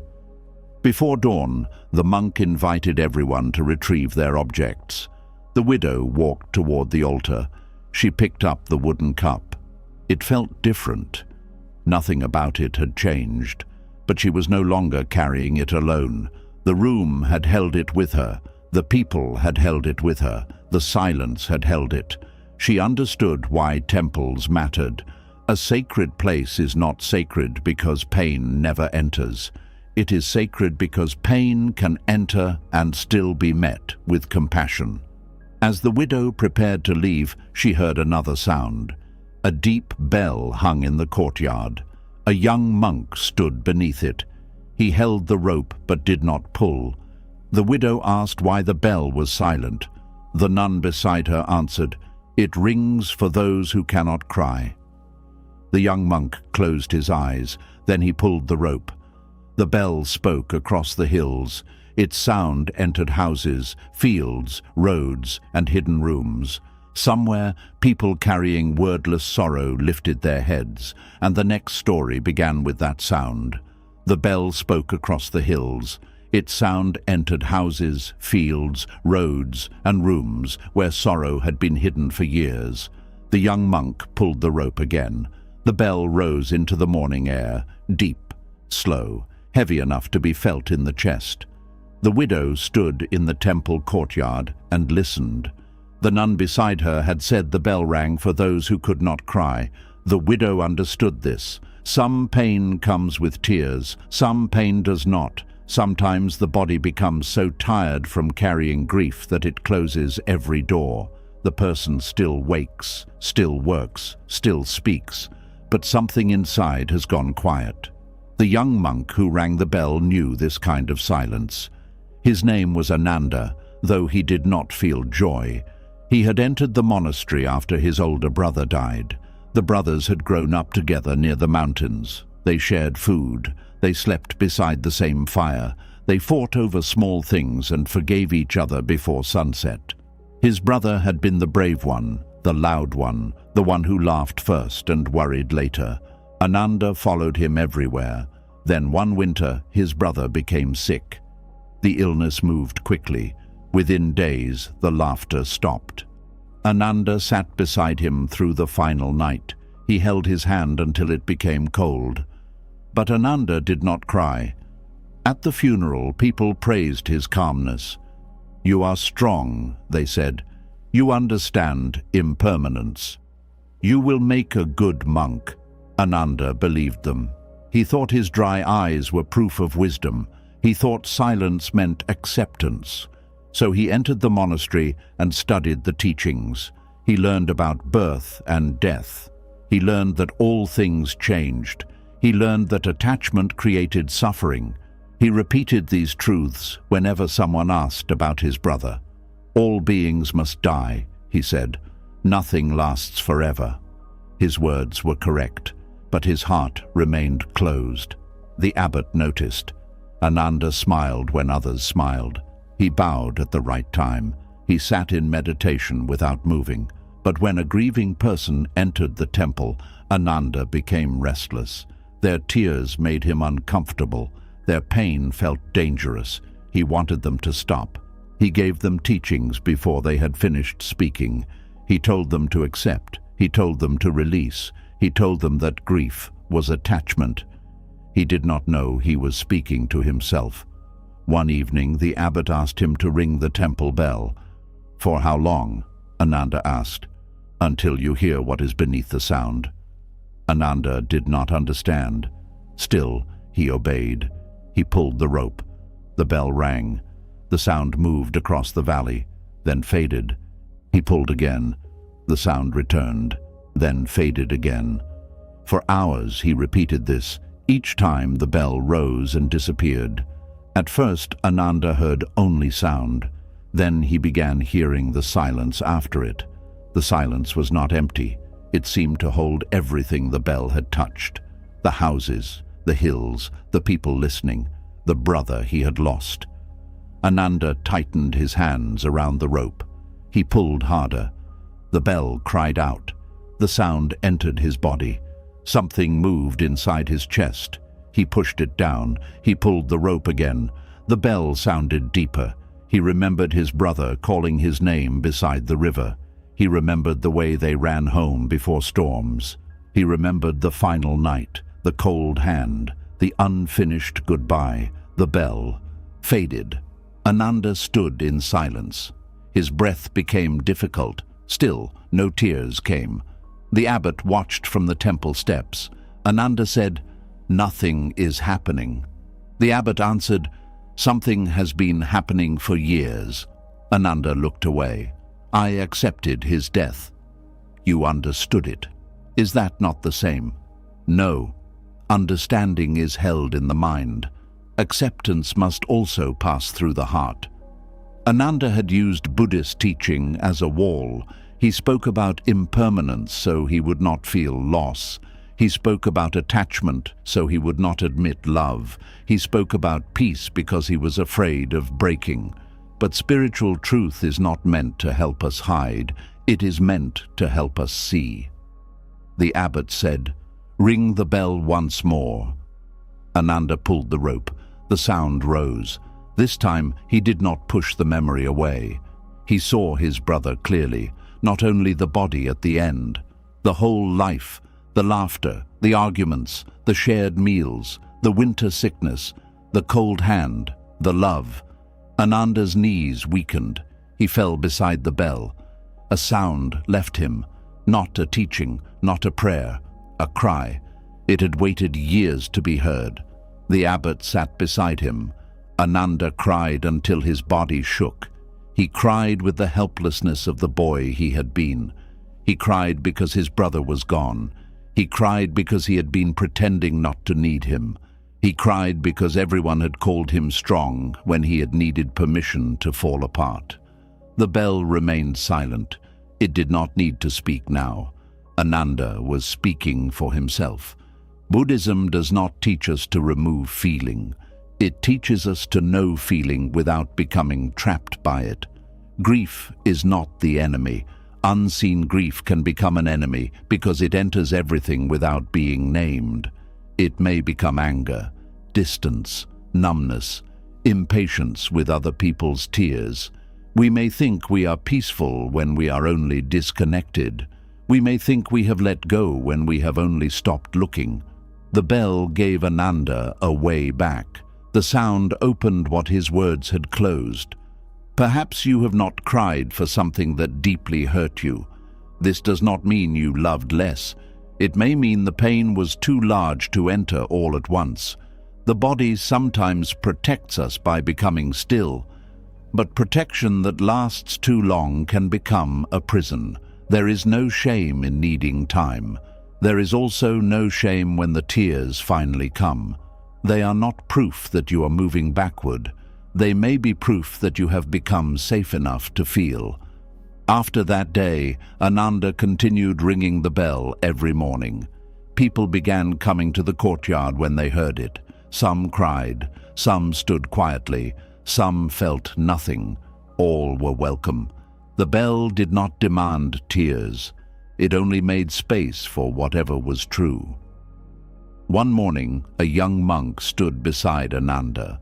He listened to the bell and said, "I have not felt anything for a long time." Ananda looked at him carefully. The young monk's face was calm, too calm. His eyes looked like a house with no one inside. Ananda recognized the silence.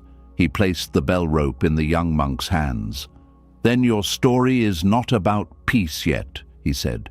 "It is about the place where pain became numbness." The young monk held the rope but could not pull it. And that is where the next story begins. The young monk stood beneath the bell with the rope in his hands. His name was Sona.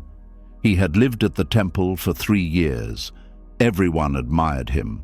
He never became angry. He never complained. He never cried. When food was poor, he ate without speaking. When nights were cold, he said the cold did not bother him. When another monk insulted him, he smiled. People called him peaceful. Sona called himself free. But Ananda had seen that empty look before. There is a difference between peace and numbness. Peace can feel pain and remain open. Numbness survives by closing. Peace allows life to enter. Numbness keeps everything outside.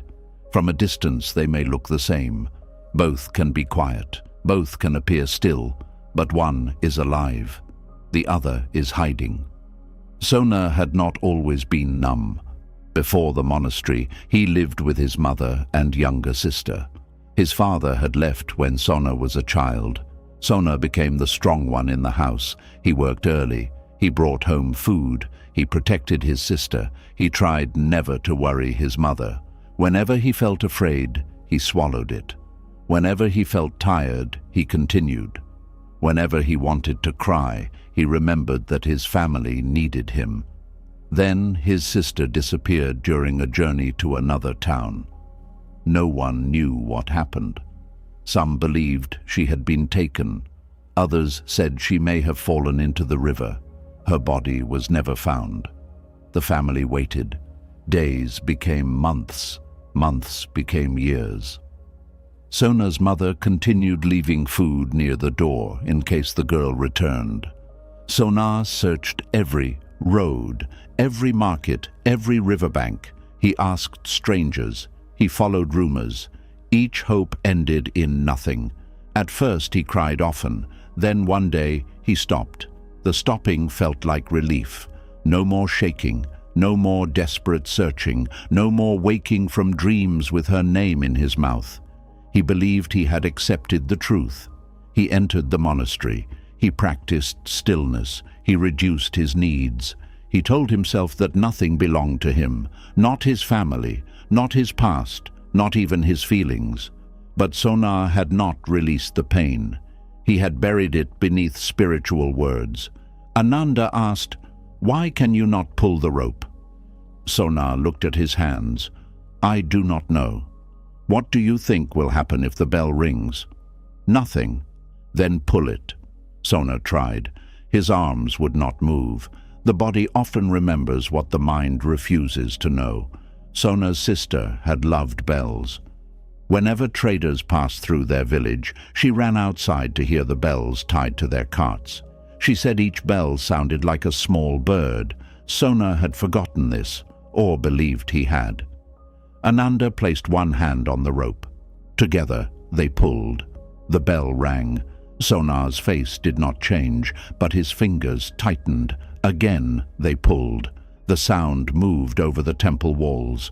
Sona remembered his sister laughing. He said nothing. Again, the bell rang. He saw her running toward the road. Again, he saw the empty bowl of food waiting beside the door. Sona released the rope. "I do not want this." Ananda nodded. "I know. I came here to become peaceful. Peace is not the absence of pain. Then what is it? The end of fighting the truth that pain is here." Sona became angry. It was the first anger he had shown in years. "You think I have not suffered enough?" "No." "Then why do you want me to feel it again?" "Because you are already feeling it." Sona shook his head. "I feel nothing." Ananda answered, "Nothing is also a feeling." The words reached him. Numbness had become so familiar that Sona thought it was his nature. He did not see how it had shaped him. He avoided friendships because closeness felt dangerous. He avoided joy because joy might be taken. He avoided grief because grief might destroy him. In trying not to suffer, he had stopped fully living. Buddhism teaches the middle way.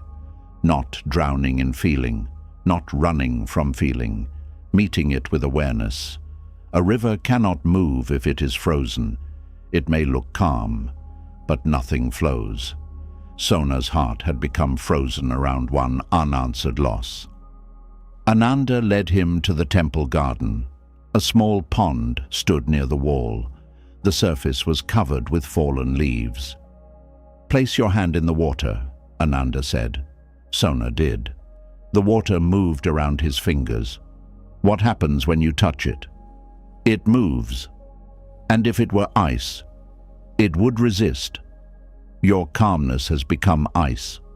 Sona looked at the pond. How do I melt it? Slowly. This was important. A numb heart should not be forced open. Too much feeling at once can become another wound. Compassion moves gently. Ananda asked Sona to begin with the body, not the whole story, only the body. What do you feel in your chest? Nothing. Wait. Sona waited. A pressure. Where? Near the center. What else? My throat feels tight. What else? My hands are cold. This was the beginning. Not tears, not understanding, sensation. The body gave him a path back. Each day, Sona sat near the pond. He noticed small things, warmth on the skin, tension in the jaw, a quick breath when he heard a girl laugh outside the temple. He did not explain, he only noticed. Buddhist mindfulness begins this way. Feeling is known as feeling, pain as pain, warmth as warmth. We do not need to build a story around every sensation. We also do not need to push it away. We stay near. Over time, the pressure in Sona's chest became sadness. The sadness became memory. The memory became longing. Then, one morning, longing became tears. They did not arrive like a storm. Only 2 tears. They moved slowly down his face. Sona touched them as if they belonged to someone else. Ananda sat beside him. I thought crying would destroy me, Sona said. Did it? No. What happened? I felt closer to her. This was what numbness had taken. It had protected Sona from pain. It had also protected him from love. The two were connected. We cannot close only one door in the heart. When we block grief, joy often becomes weaker too. When we refuse vulnerability, connection becomes difficult. The walls that keep pain outside also keep warmth from entering. Sona began remembering his sister without immediately turning away. He remembered her love of bells, her habit of singing while eating, the way she became angry when people walked too slowly. Some memories hurt, some made him smile. Both were allowed. He never discovered what happened to her. The unanswered question remained, but he no longer demanded certainty before allowing himself to live. This is another kind of letting go, not letting go of the person, letting go of the belief that peace requires every answer. Perhaps you are numb too. Perhaps you say nothing matters because caring once hurt too much. Perhaps people call you calm, but inside there is only distance. Do not judge yourself. Numbness may have helped you survive. Thank it for protecting you. Then ask whether you still need that protection in the same way. Healing does not mean tearing down every wall at once. It means opening one small window, feeling one breath, naming one pressure in the chest, allowing one safe person to sit nearby. Sona eventually returned to the bell. This time he pulled the rope alone.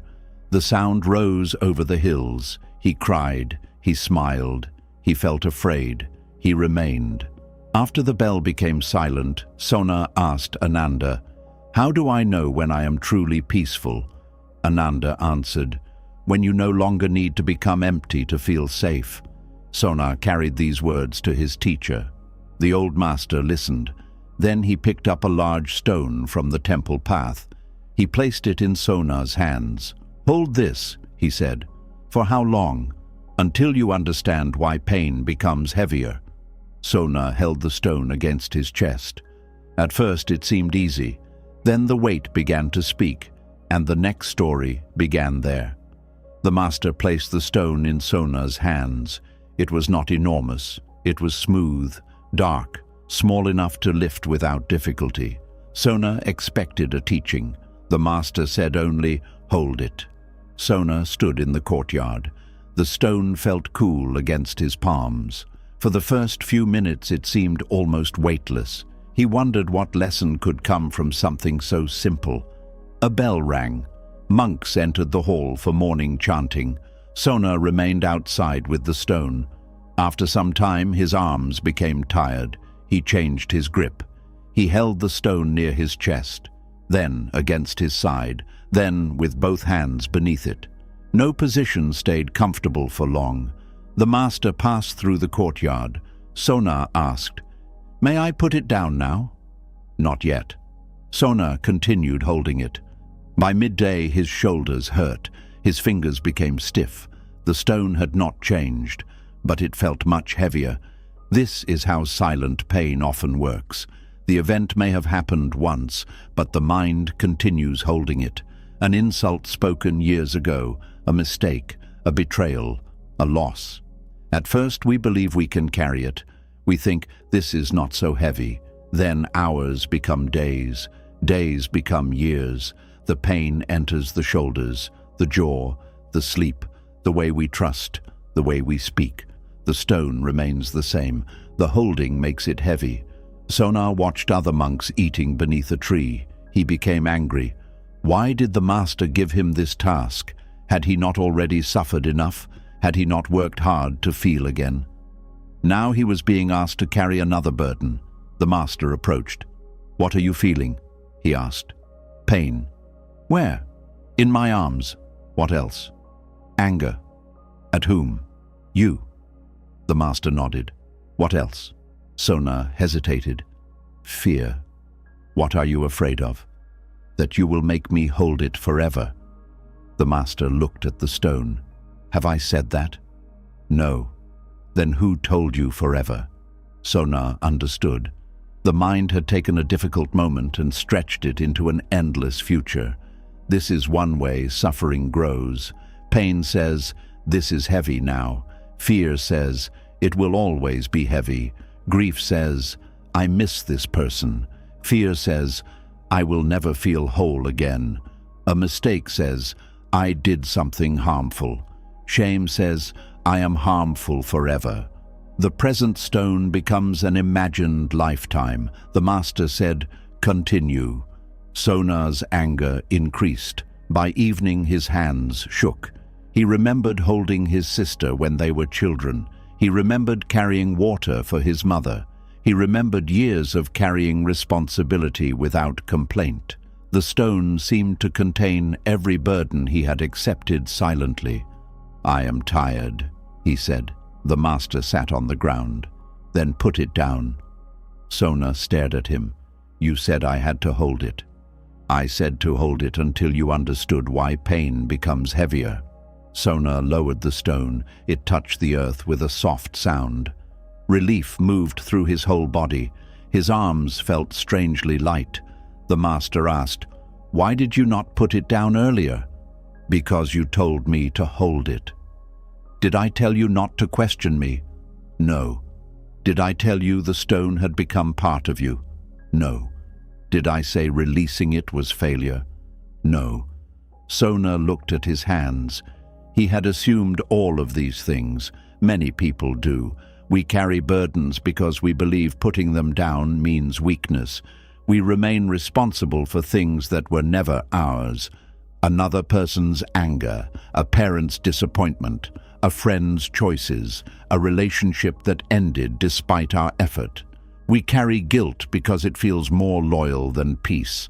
We carry grief because we fear that healing will dishonor the person we lost. We carry pain because it has been with us so long that an empty hand feels frightening. The master touched the stone. "This stone was never attached to you. You attached your hands to it." Sona thought of his sister. "I cannot put her down." "I did not ask you to." "Then what am I supposed to release?" "The belief that suffering is the only way to keep loving her." The words entered gently. Sona had believed pain kept him connected to his sister. If he felt happy, perhaps he was forgetting. If he moved forward, perhaps he was leaving her behind. So even after numbness began to melt, another attachment remained. He held grief as proof of love. The master said, "Love does not need pain to survive. Pain may come with love, but they are not the same." Sona picked up the stone again. This time, he held it lightly. The master asked, "Is it heavy?" "Not yet." "Will it become heavy?" Yes. What will you do then? Put it down. Will the stone cease to exist? No. Will your hands stop knowing it? No. This was the lesson. Letting go does not always mean throwing something away forever. Sometimes it means resting the hands. We may return to grief. We may pick up memory. We may sit with regret. But we do not need to carry them every moment to prove they matter. The Buddhist path teaches non-attachment. This is often misunderstood. Non-attachment does not mean becoming cold. It means loving without closing the hand around what must change. It means caring without making pain our identity. It means understanding when to hold and when to release. The master asked Sona to carry the stone to the edge of the forest. Sona lifted it again. He felt its weight, but now he knew the ground was available. At the forest path, they stopped. The master pointed toward a hill. Many people climb that path carrying stones they picked up years ago. Why? They forgot they were holding them. Sona looked at his hands. This is how habits become invisible. We become so used to tension that we call it normal. We become so used to self-blame that kindness feels dishonest. We become so used to carrying everyone that rest feels selfish. Awareness begins when we finally notice the stone. What am I holding? Who gave it to me? Did I choose it? Does carrying it help anyone now? Can I place it down for one breath? These questions are not betrayal. They are wisdom. Sona placed the stone beside the path. His palms carried red marks. The stone was gone from his hands. The marks remained, the master noticed. Putting down the burden does not remove every sign immediately. Sona nodded. His arms still ached. This too was part of healing. A person may leave a harmful situation, yet fear remains in the body. Someone may forgive, yet sadness still returns. A burden can be released while its marks need more time. We should not pick the stone up again simply because the hands still hurt. The body heals according to its own rhythm. Sona sat beside the path. He listened to the forest. He felt tired. He also felt free. Not completely free, not forever free. Free in this moment. And one free moment can teach the body that another is possible. Perhaps you are holding a stone now. No one can see it. You carry it into every room. You sleep beside it. You defend it when someone suggests you rest. You may not be ready to throw it away. That is all right. Begin by noticing the weight. Move it from one hand to the other. See that you are the one holding it. Then place it down for a moment. Breathe. The world will not end because your hands are empty. Love will not disappear. Responsibility will not collapse. You are allowed to rest from pain without denying what happened. As evening approached, the master and Sona began walking back toward the temple. Behind them, the stone remained beside the path. Ahead, the trail climbed toward a high mountain. Sona asked, "Where does that path lead?"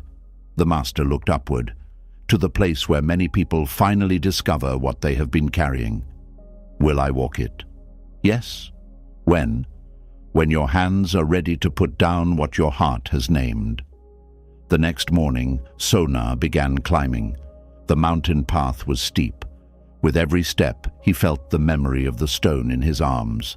Near the summit, he found people leaving burdens beside the road, and the story of the mountain path where he finally put it down was waiting there. Sona began climbing before sunrise. The mountain path was narrow. Mist rested between the trees. Each step carried him farther from the temple and deeper into a silence that felt different from the silence he had once used to hide. This silence was alive. Birds moved above him. Leaves trembled beneath drops of water. His breath became louder as the path grew steep. The master had told him that people came here to discover what they were still carrying. At first, Sona carried nothing. No bag, no bowl, no stone. Yet after an hour, his shoulders began to ache. He remembered the stone the master had placed in his hands. He remembered his sister. He remembered the years of waiting for her return. The mountain seemed to make invisible burdens visible. Near the first turn in the path, Sona found an old woman sitting beside a large bundle. "What are you carrying?" he asked. "My son's anger," she said. Sona looked at the bundle. "Is his anger inside it?" "No." "Then why do you carry it?" "Because I believe I caused it." She lifted the bundle again and continued climbing. Farther up, Sona met a man carrying a broken wooden door. "What does the door mean?" Sona asked. "It is the door my wife closed when she left." "Why bring it up the mountain?" "I have been standing before that closed door for 20 years. The man continued walking. Sona began to understand. The mountain did not place burdens on anyone. People brought their own: regret, blame, promises that could no longer be kept, conversations that would never happen. Each person climbed with something that belonged to another time. Sona reached a clearing. In the center stood a pile of stones. Beside it was a wooden sign. It carried only 4 words: "Name what you carry." Sona sat before the stones. He chose one. It fit inside his palm. At first, he named it grief, but grief was not the whole burden. He looked again. "I carry the belief that I've failed my sister." The words entered the clearing. No one answered, but saying them aloud changed their shape. For years, the belief had lived inside him as truth. Now it became something he could see. A thought, a painful thought, not the whole of reality. He chose another stone. "I carry anger toward my mother because she kept waiting." Another. "I carry anger toward myself because I stopped searching." Another. "I carry fear that peace means forgetting." Soon, several stones rested around him. Sona stared at them. The burdens had been joined together for so long that they felt like one great weight. Naming them separated them. This is one reason Buddhist practice asks us to observe clearly. When suffering remains unnamed, it becomes the whole sky. When we look closely, we begin to see its parts. This is grief. This is fear. This is guilt. This is longing. Each one arises through conditions. Each one changes. None is the whole person. Sona placed the stones in a cloth and continued climbing. Now he carried the weight openly. The path became steeper. His arms hurt. His breathing became difficult. The higher he climbed, the more foolish the burden seemed. Yet he was afraid to release it. Near the summit, he found the old woman again. Her bundle lay open. Inside were letters from her son. Some were cruel, some were loving. She read one final letter. Then she placed the bundle beneath a tree. "Are you leaving it?" Sona asked. "I am leaving the belief that his pain was mine to cure." "Will you stop loving him?" "No." "Then what changes?" "I will love him without carrying every choice he makes." She walked toward the summit with empty hands. Sona watched her. He had believed letting go meant ending love. But the woman still loved her son. She simply stopped turning his life into her punishment. Farther ahead, the man carrying the broken door had placed it beside the path. He was crying. "What did you leave?" Sona asked. "The hope that she will return and explain everything." "Do you no longer want an answer?" "I want one." The man looked at the door. "But I do not want my whole life to wait for it." He continued climbing. Sona reached the summit near sunset. The land opened beneath him. Rivers appeared like silver lines. Villages looked small. Roads disappeared into forests. From this height, the path he had climbed seemed almost invisible. He understood how large suffering feels when we are standing inside it. From another view, it becomes one part of a greater life. Sona opened the cloth. The stones rested before him. He picked up the first. "I failed my sister." He examined the thought. Had he failed? He had searched for years. He had followed every rumor. He had done what a frightened young man could do with the knowledge he had. His sister disappeared. That was true. He could not save her. That was also true. But helplessness was not the same as failure. Sona placed the stone on the ground. He picked up another. I became angry with my mother. This was true. He had judged her waiting because it reminded him of his own hope. He could regret his harshness without becoming only regret. He placed the second stone down, then another and another. The final stone carried the deepest fear. If I become peaceful, I will leave my sister behind. Sona held it for a long time. He remembered her love of bells, her laughter, her small hand inside his. The memories remained whether he held the stone or not. Love was already inside the way he listened to bells, the way he noticed lonely children, the way he became gentle with people who had no answers. His sister did not need his suffering to continue existing in him. He placed the final stone on the summit. His hands were empty. He expected to feel completely free. Instead, he felt sadness, then relief, then fear, then peace. All of them moved through him. Letting go was not a single feeling. It was the end of forcing himself to carry pain in one fixed way. He bowed toward the stones. He did not hate them. They had shown him what needed care. Then he began walking down the other side of the mountain. Perhaps you are climbing with something too. A blame you have repeated for years. A question no one can answer. A person you believe you must continue suffering for. You do not have to throw everything away today. Begin by naming it. See whether it belongs to this moment. Ask whether carrying it still serves love. Some burdens are responsibilities. Others are old punishments wearing the clothes of responsibility. Wisdom learns the difference. Near the bottom of the mountain, Sona heard a weak sound beside the path. He moved a branch and found an injured bird lying in the grass. One wing was bent. Its body trembled. Sona reached down. The bird did not fly away. It climbed into his hand and held tightly to his finger. He had just learned to release what was not his to carry. Now a living creature seemed to be asking him not to let go. And that is where the next story begins. The bird rested inside Sona's palm. Its feathers were wet. One wing hung lower than the other. Its heart beat quickly against his skin. Sona looked toward the path. The monastery was still far away. Night was coming. He could not leave the bird there, so he held it gently and continued walking. At first, the bird struggled. Its claws tightened around his finger. Sona whispered, "You are safe." The bird did not understand the words, but it began to understand his stillness. He did not squeeze. He did not force the wing straight. He did not demand that it stop being afraid. He simply carried it. By the time Sona reached a small shelter near the foot of the mountain, darkness had covered the road. He found dry grass and placed the bird inside a wooden bowl. The bird immediately climbed back into his hand. Sona tried again. Each time he put it down, it returned.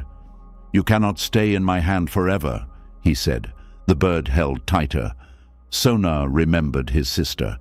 He remembered how he had held on to her memory because he feared letting go meant losing her.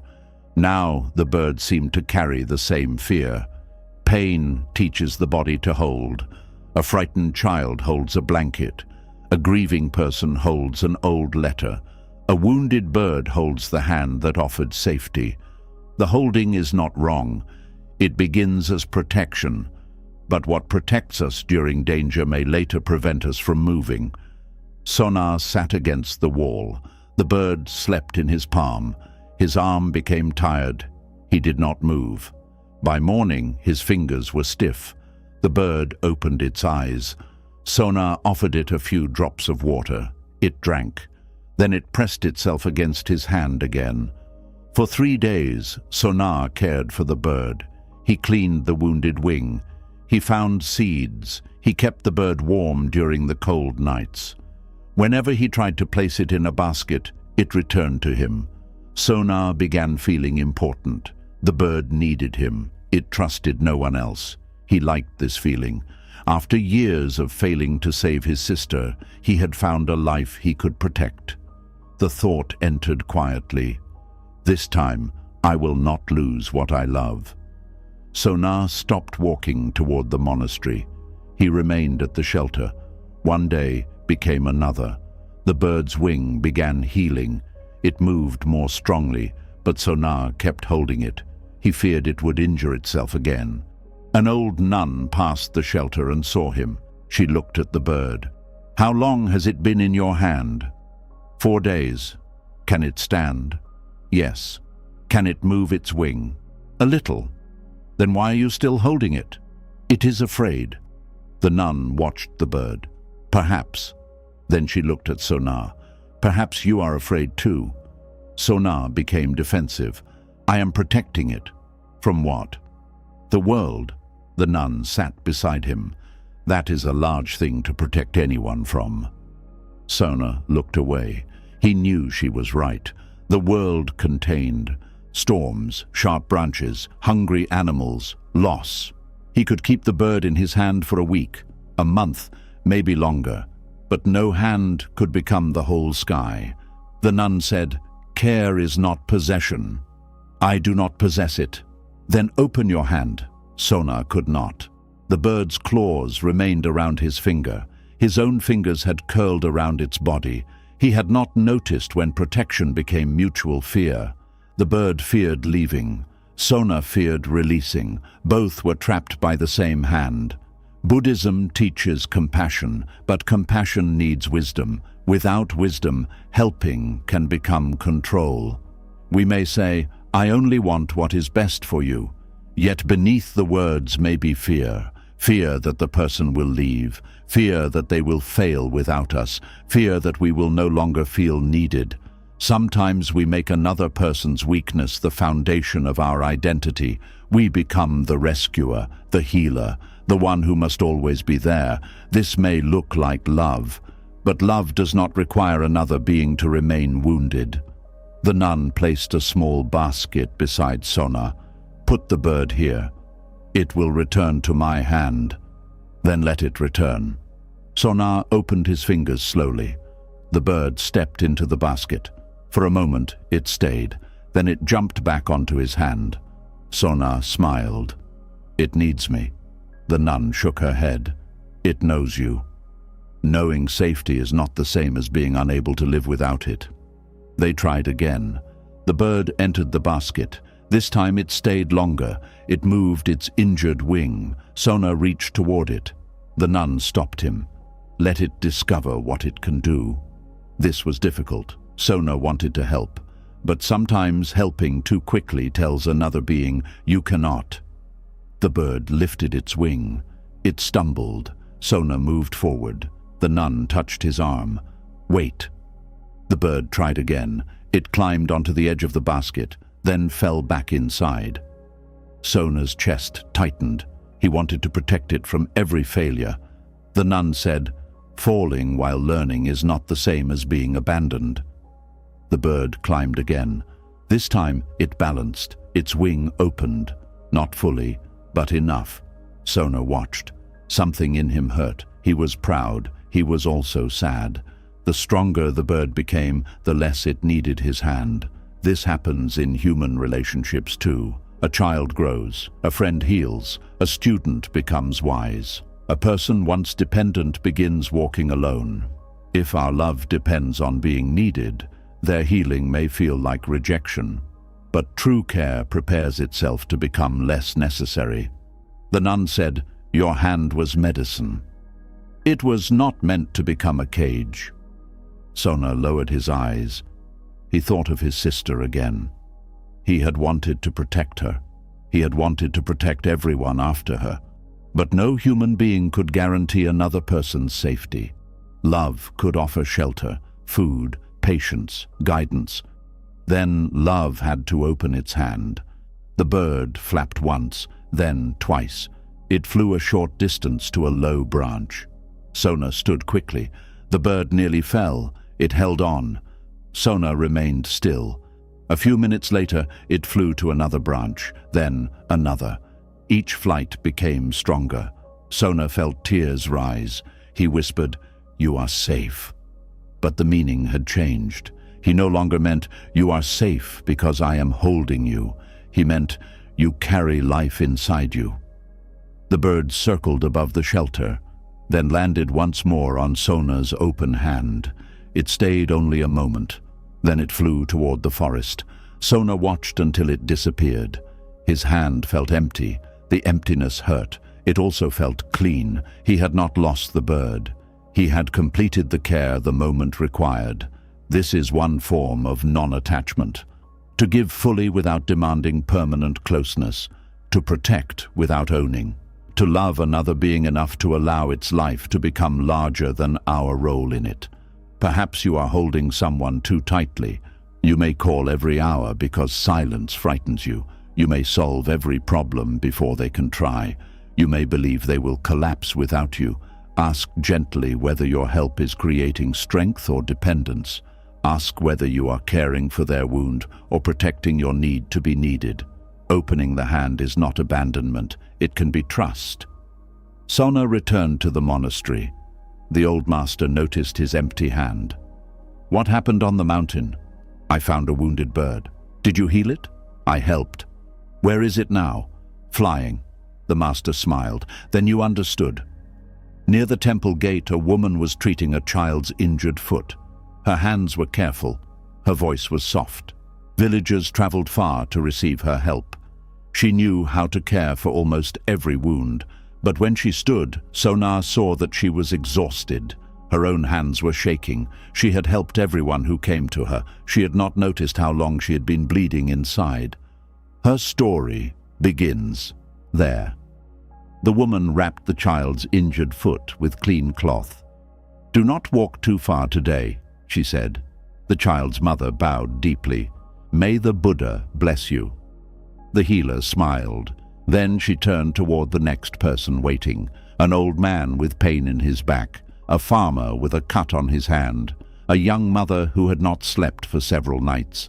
The healer listened to each one. She prepared herbs, she cleaned wounds, she offered warm food, she spoke gently. People called her compassionate. Some called her holy. No one noticed that she had not eaten since the previous morning. No one noticed the dark circles beneath her eyes. No one noticed that when she reached for a bowl, her hand shook. Sona noticed. He had just returned from caring for the bird. He had learned how easily compassion could become a cage. He watched the healer move from one person to another. She never rested. When someone thanked her, she said, "There is still more to do."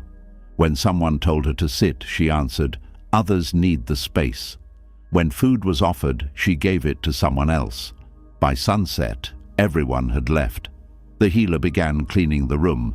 Sona approached. "You should rest." She smiled. "I will rest later." "When?" "When no one needs me." Sona looked toward the empty road. That day may never come. The healer continued sweeping. Her name was Maya. Years earlier, her mother had become sick. Maya cared for her day and night. She learned which herbs reduced fever. She learned how to cool the body. She learned how to sit beside pain without becoming frightened. But her mother died. Maya blamed herself. She believed she had missed a sign, used the wrong herb, waited too long. After the funeral, she made a silent promise. "No one else will die because I failed to help." The promise shaped her whole life. She studied healing. She served every person who came. She became skilled. But beneath her compassion lived guilt. Every patient became her mother. Every wound became another chance to correct the past. Every request became something she could not refuse. People admired her kindness. They did not see the punishment inside it.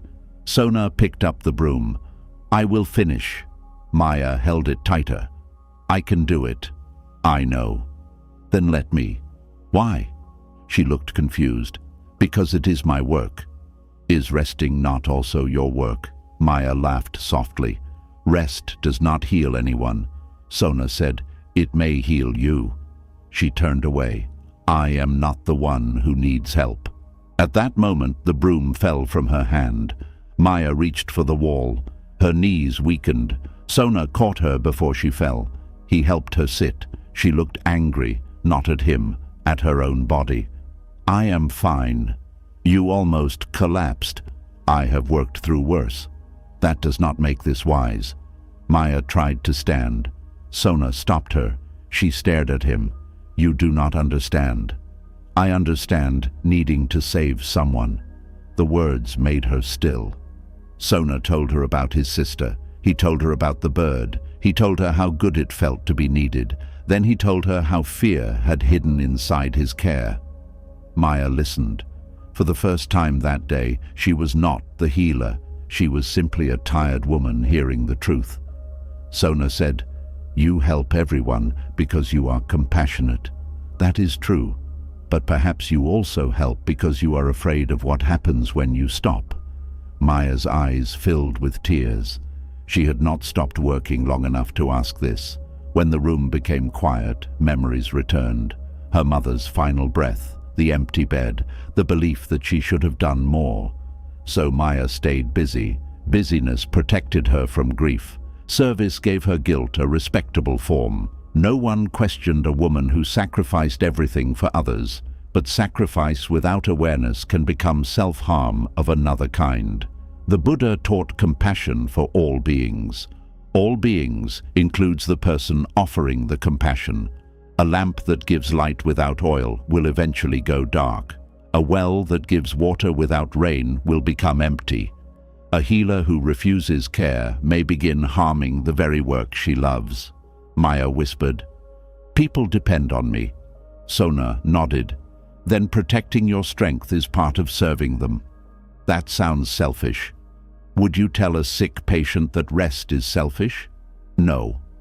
Then why are you the only person who does not deserve your own wisdom? Maya had no answer. Many people live this way. They offer patience to everyone except themselves. They forgive other people's mistakes, but punish their own. They tell others to rest while working through exhaustion. They believe self-compassion is weakness, but compassion that moves only outward is incomplete. It may even hide the belief that our life matters less. Buddhist practice asks us to observe this carefully. Self-care is not worship of the self. It is responsible attention to the conditions that allow wholesome action. The body needs food. The mind needs silence. The heart needs somewhere to speak. Ignoring these truths is not spiritual strength. It is denial. Sona prepared rice. Maya tried to refuse. He placed the bowl before her. You would give this to anyone else. She looked at it. Then she ate, slowly. Each mouthful brought her back into the body she had treated like a tool. Afterward, Sona asked her to lie down. I cannot sleep. Then rest without sleeping. Maya closed her eyes. At first, her mind listed every person who might need her. Then it returned to her mother. This time, she did not stand and find more work. She stayed. Tears moved across her face. I could not save her, she said. Sona answered, no. The honesty hurt. It also freed her. He did not say she had done everything perfectly. He did not say death had been good. He said only what was true. She had loved her mother. She had cared for her. She had not controlled the ending. Maya cried for a long time. When she finished, she whispered, I thought healing others would make the guilt disappear. Did it? No. What does the guilt need? She placed one hand over her heart. Compassion. The healer finally gave herself the medicine she had offered everyone else. Not herbs, not advice. Permission to be human. The next morning, villagers arrived before sunrise. They found a note on the door. The healer is resting today. Some complained. Some were surprised. But one woman smiled and said, Then we will care for one another." The old man helped prepare herbs. The young mother cleaned the room. A farmer brought food.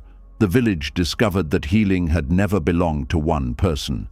Maya had believed she must carry everyone. By resting, she allowed others to discover their own compassion. This is another lesson.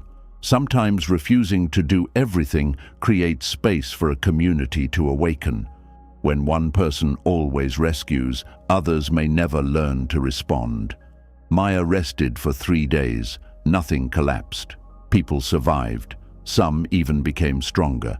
When she returned, her work changed. She still cared deeply, but she ate before treating others. She closed the door at sunset. She asked for help. She stopped promising outcomes she could not control. When a patient died, she grieved without turning the death into proof of failure. She became a better healer because she stopped trying to be more than human. Perhaps you are the healer in your family, the one everyone calls, the one who listens, the one who fixes. Ask who listens to you. Ask whether your giving comes from love or fear. Ask whether you have made exhaustion into proof of goodness. You are not required to disappear in order to help others live. You are one of the lives your compassion must include. One evening, Maya walked behind her house. There was a small garden there. Years ago, she had grown herbs, flowers, and vegetables, but while caring for everyone else, she had forgotten it. The soil was dry, the leaves were brown. A cracked watering pot rested near the wall. Maya stood before the neglected garden and understood. She had spent years watering every life except her own. She lifted the pot. She filled it slowly. Then she poured the first water onto the thirsty earth. And the story of the garden she had forgotten to water began. Maya poured the first water onto the thirsty earth. The soil drank it so quickly that nothing remained on the surface. She poured again. The ground darkened. A small smell rose from it. The smell of rain. The smell of something that had not died, only waited. Maya stood in the garden behind her house. Years ago, it had been full of life. Her mother had planted healing herbs near the wall. Maya had planted flowers beside them. There were vegetables, climbing vines, and one small tree that gave fruit during the hot season. After her mother died, Maya continued watering the garden for a while. Then people began coming to her for help. One patient became 5. 5 became 20. The garden received less water, then none. Maya told herself she would return to it when life became quieter. But life did not become quieter. The leaves turned brown. The flowers disappeared. Weeds covered the path. The cracked watering pot remained near the wall like a question she kept avoiding. Now Maya knelt and touched the dry soil. She felt ashamed. "I should have cared for you," she whispered. An old monk passing behind the house heard her. "Are you speaking to the garden?" he asked. Maya looked up. "I neglected it." The monk entered and examined the dead plants. "Perhaps," he touched the ground, "but shame will not water anything." Maya became still. She had spent years blaming herself for her mother's death. Now she was beginning to blame herself for the garden. The mind often moves this way. It takes regret and turns it into identity. We say, "I failed to care for this." Then the mind changes the sentence. "I am someone who destroys everything I love." The first sentence may contain something we need to learn. The second only creates more suffering. Maya filled the pot again. "What should I do?" she asked. "Water what is still alive." "How do I know what is alive?" "You wait." This was difficult for her. As a healer, Maya wanted to act, to diagnose, to fix, to see quick improvement. But gardens do not respond to panic. They respond to steady care. She removed the weeds slowly. Some had grown deep roots. When she pulled too hard, the soil broke apart. The monk stopped her. Not everything unwanted must be removed violently. He loosened the earth around one weed. Then it came out easily. Maya thought of her own painful habits, overworking, refusing help, believing rest was selfish. She had tried to tear these habits out through anger. She insulted herself whenever she repeated them, but harshness had only pushed their roots deeper. Perhaps they also needed patient attention. The next morning, Maya returned to the garden. She watered the soil. Nothing changed. The next day, she watered it again. Still nothing. After 1 week, the garden looked almost the same. Maya began feeling foolish. "What if everything is dead?" she asked the monk. "Then you will prepare the soil for something new. And if something is still alive, the water will find it." Maya continued. "This is how healing often begins. We offer care before there is proof that care is working. We sleep more but still feel tired. We speak honestly, but the pain remains.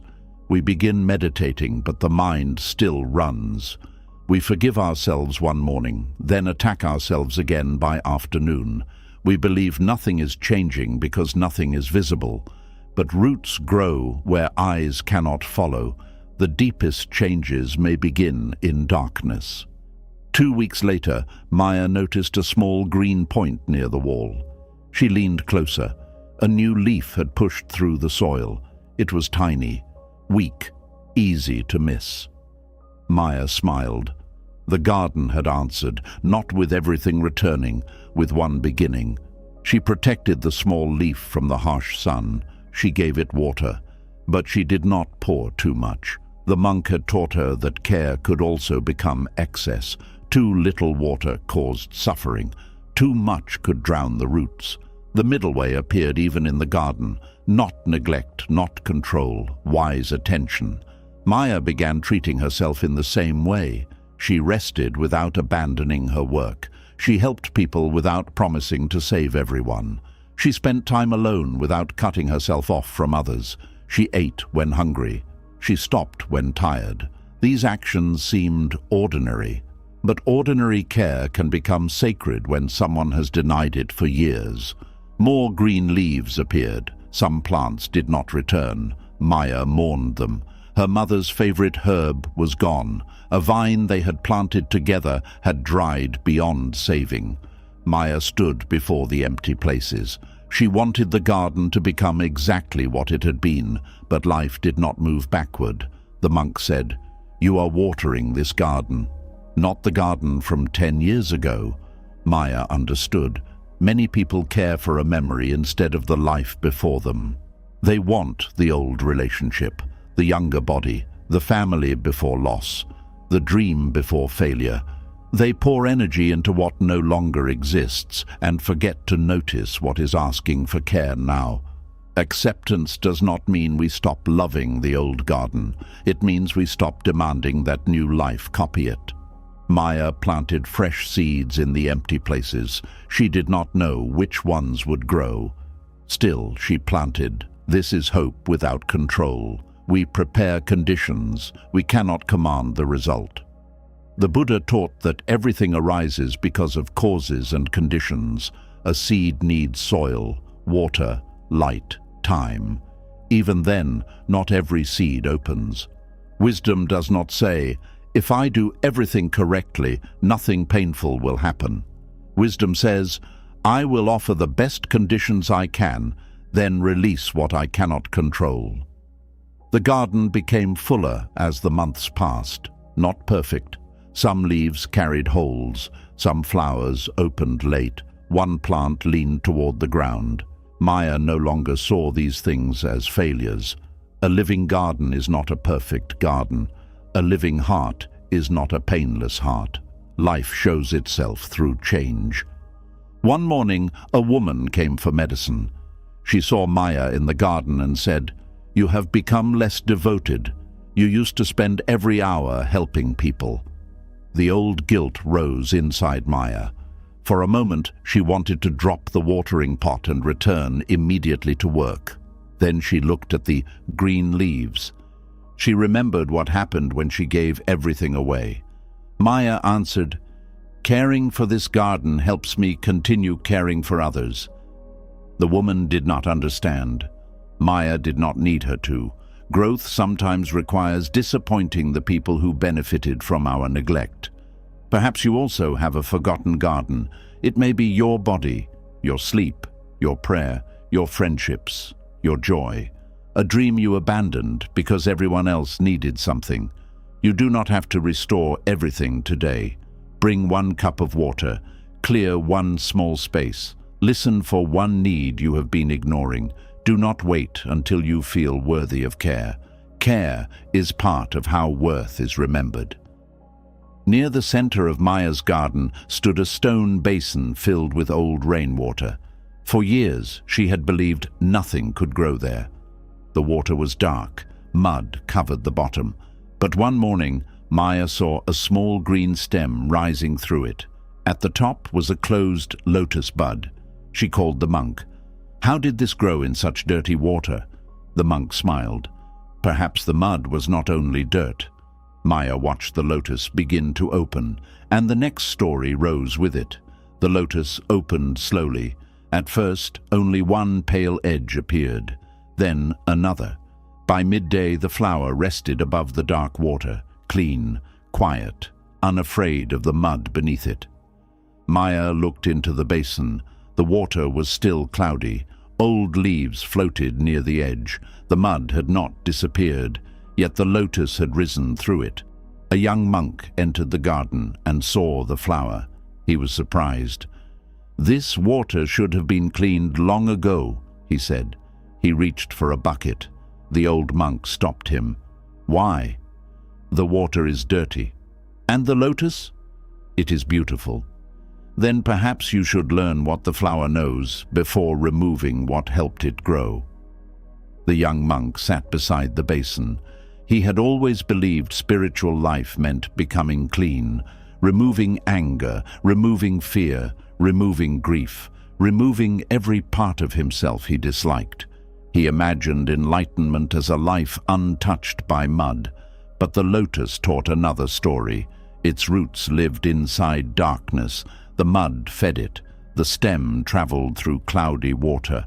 The flower reached the light without hating where it began. The old monk said, "People want the lotus without the mud. They want wisdom without confusion, compassion without suffering, patience without difficulty." But many beautiful qualities grow because life once asked us to survive something hard.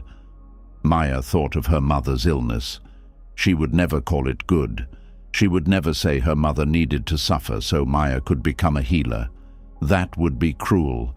But she could see that caring for her mother had taught her how to sit beside fear. Her loss had taught her how helpless people felt. Her guilt had shown her the danger of trying to control every ending. The mud had not been good, but something good had grown through it. This difference mattered. Buddhism does not ask us to praise suffering. It asks us to see that suffering does not have the final word. Pain can become bitterness. It can also become compassion. Loss can close the heart. It can also teach us how precious one ordinary moment is. The same mud does not produce the same flower in every person. Conditions matter, attention matters, the path matters. The young monk looked at the basin. "I want to leave my past behind." The old monk asked, "Why?" "Because it is ugly." "What happened?" The young monk lowered his eyes. Before becoming a monk, he had been a thief. He stole food, money, jewelry, sometimes from people who had little. He told himself he was surviving, but he also enjoyed the power. One night, he entered an old woman's home. She woke and saw him. She did not scream. She looked at him with sadness and said, "You must be very hungry inside." The words followed him. Days later, he returned what he could. Then he entered the monastery. He changed his life, but shame remained. Whenever people praised his kindness, he felt false. Whenever he taught honesty, he remembered his lies. He believed his past had made him dirty forever. Maya sat beside him. "Do you still steal?" "No." Do you understand the harm? Yes. Have you tried to repair it? Yes. Then why must you continue becoming the person you no longer choose to be? The young monk had no answer. Shame often pretends to be responsibility. It says, if you stop hating yourself, you will repeat the harm. But self-hatred does not always make people better. Sometimes it keeps them trapped in the identity that caused the harm. Wise remorse is different. It sees clearly, it accepts consequences, it repairs what can be repaired. Then it chooses another action. The lotus does not deny the mud. It also does not remain beneath it. The old monk pointed to the flower. Does the lotus say, because my roots are in mud, I must never open? No.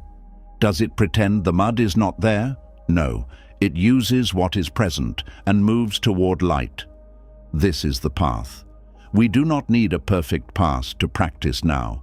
We do not need a painless childhood, a spotless record, a mind without anger. We begin with the conditions that exist. This body, this memory, this regret, this breath.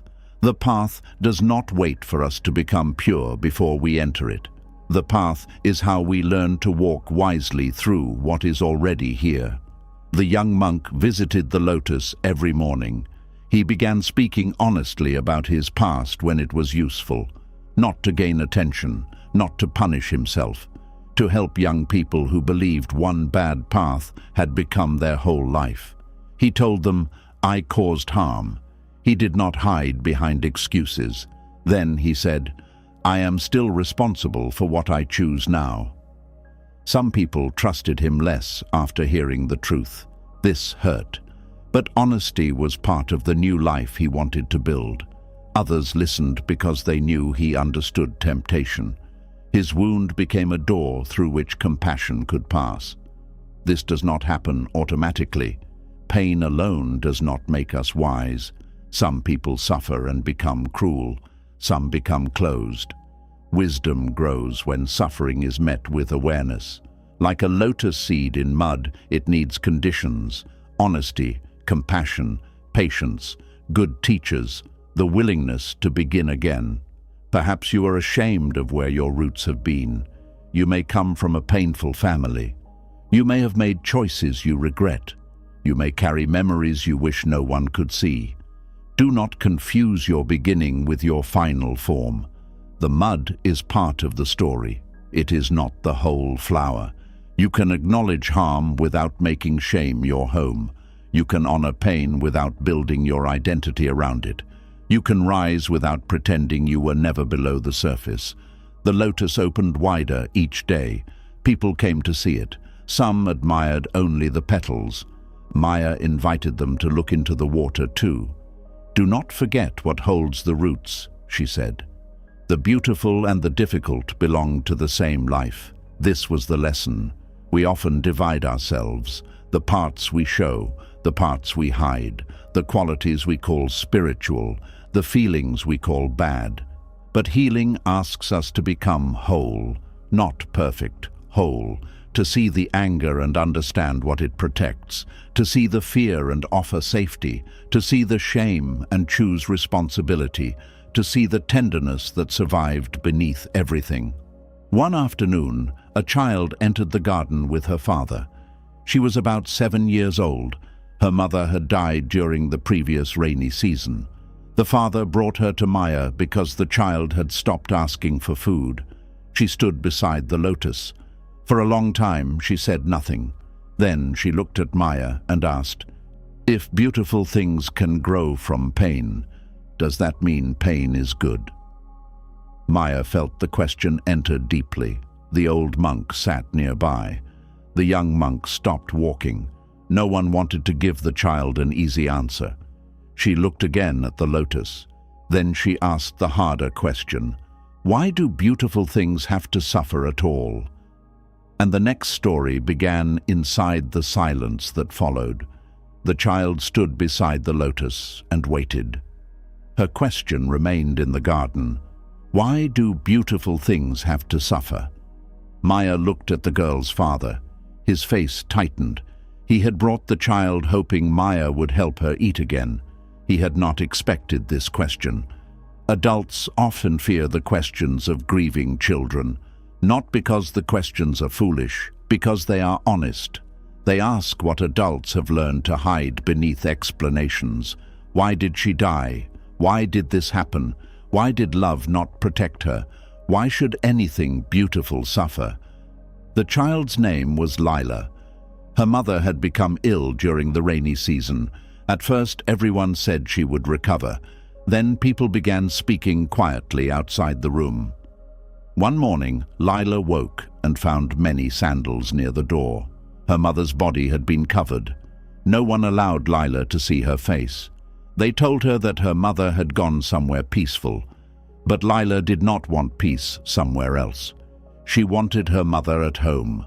After the funeral, people gave her sweets. They told her not to cry. They said she needed to be strong for her father. So Lila became quiet. She stopped eating because food reminded her of her mother's cooking. She stopped laughing because laughter felt disloyal. Now she stared at the lotus. Maya knelt beside her. "Pain is not good," she said. Lila looked surprised. "Then why did the lotus need mud?" "The lotus needs mud." "Your mother did not need to die for you to become something." The father began, crying. Maya continued carefully. Sometimes people try to make suffering easier by saying it happened for a reason. "Does everything happen for a reason?" Lila asked. "Everything happens because of causes and conditions. That is not always the same as a reason made especially for us." The child thought about this.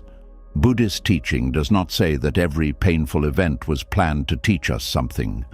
A storm comes because conditions gather. A body becomes sick because conditions gather.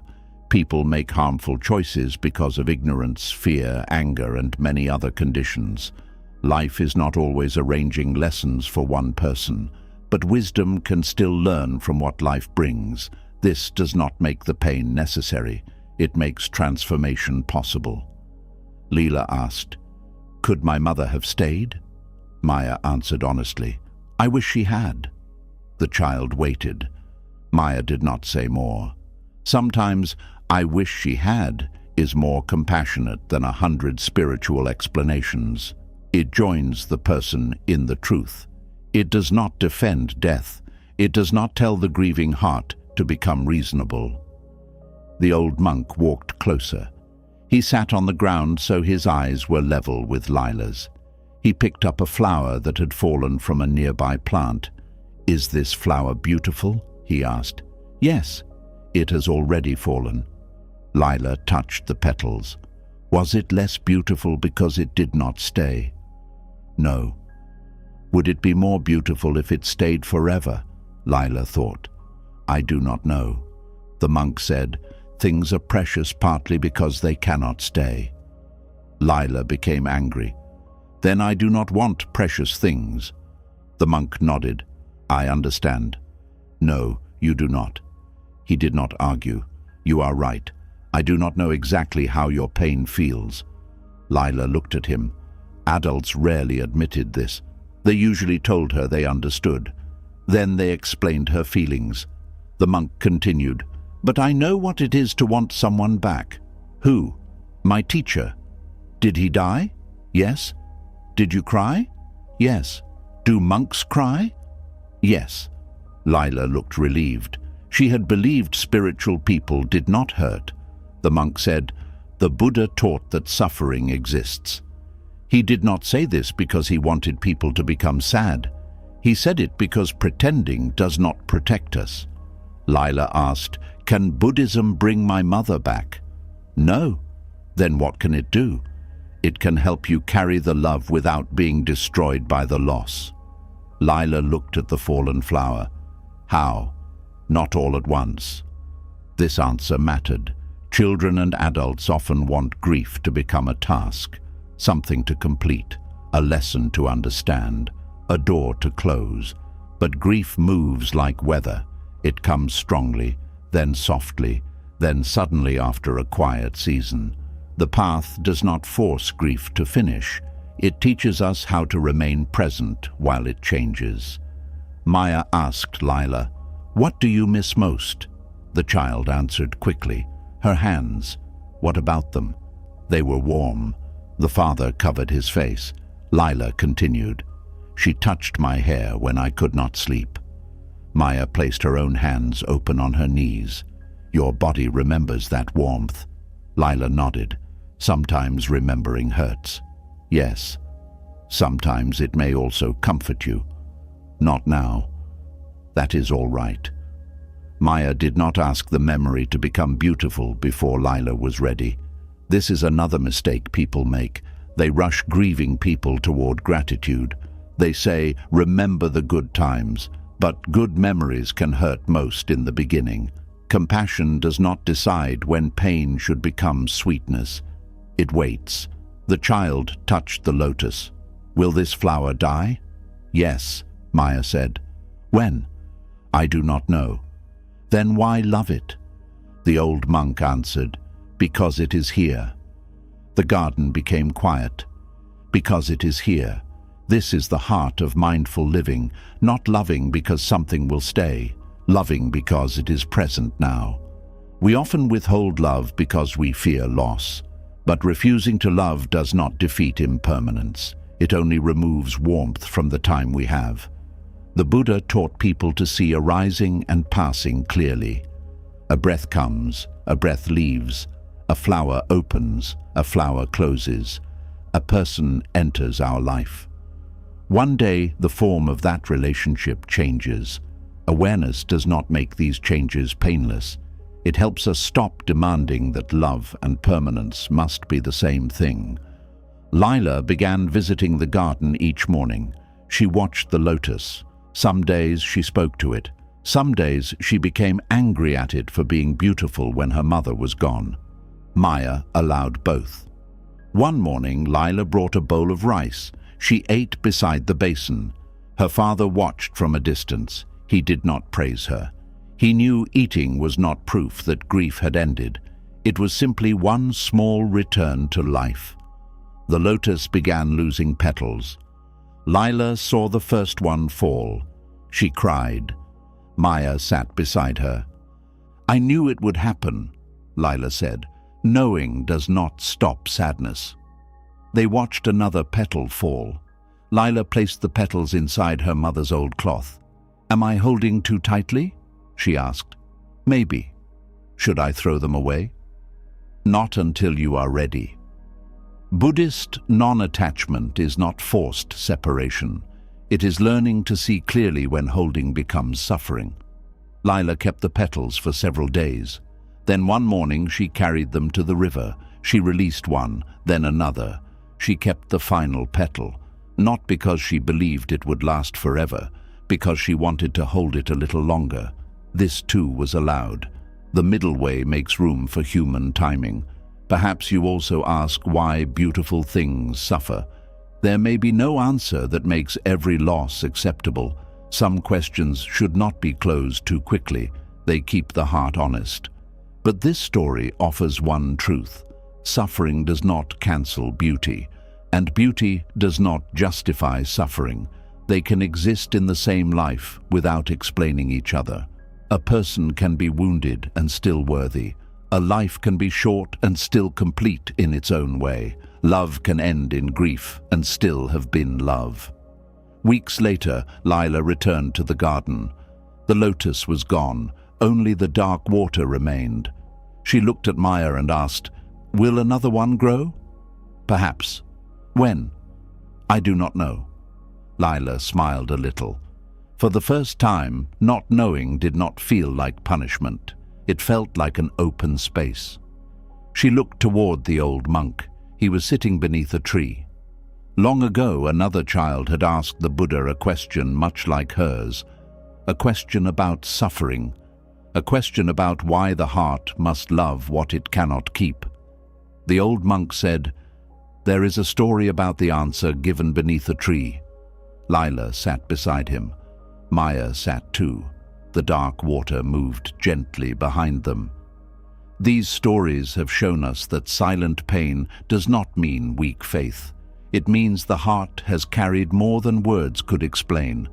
The woman who smiled, the monk who listened, the boy who felt unworthy, the widow who shared her flame, the healer who forgot herself, and every wounded person along this path discovered the same truth. Pain changes when it is met with awareness. Grief softens when it is no longer hidden. And letting go does not mean forgetting. It means opening the hand so life can move again. You are not your wound. You are the awareness holding it. You are the small flame that continued burning. If one story found the pain you never speak about, leave its number in the comments. No explanation is needed. Let that number quietly say, "This story was for me." And subscribe for more Buddhist stories that bring wisdom, comfort, and peace to the hidden places within us.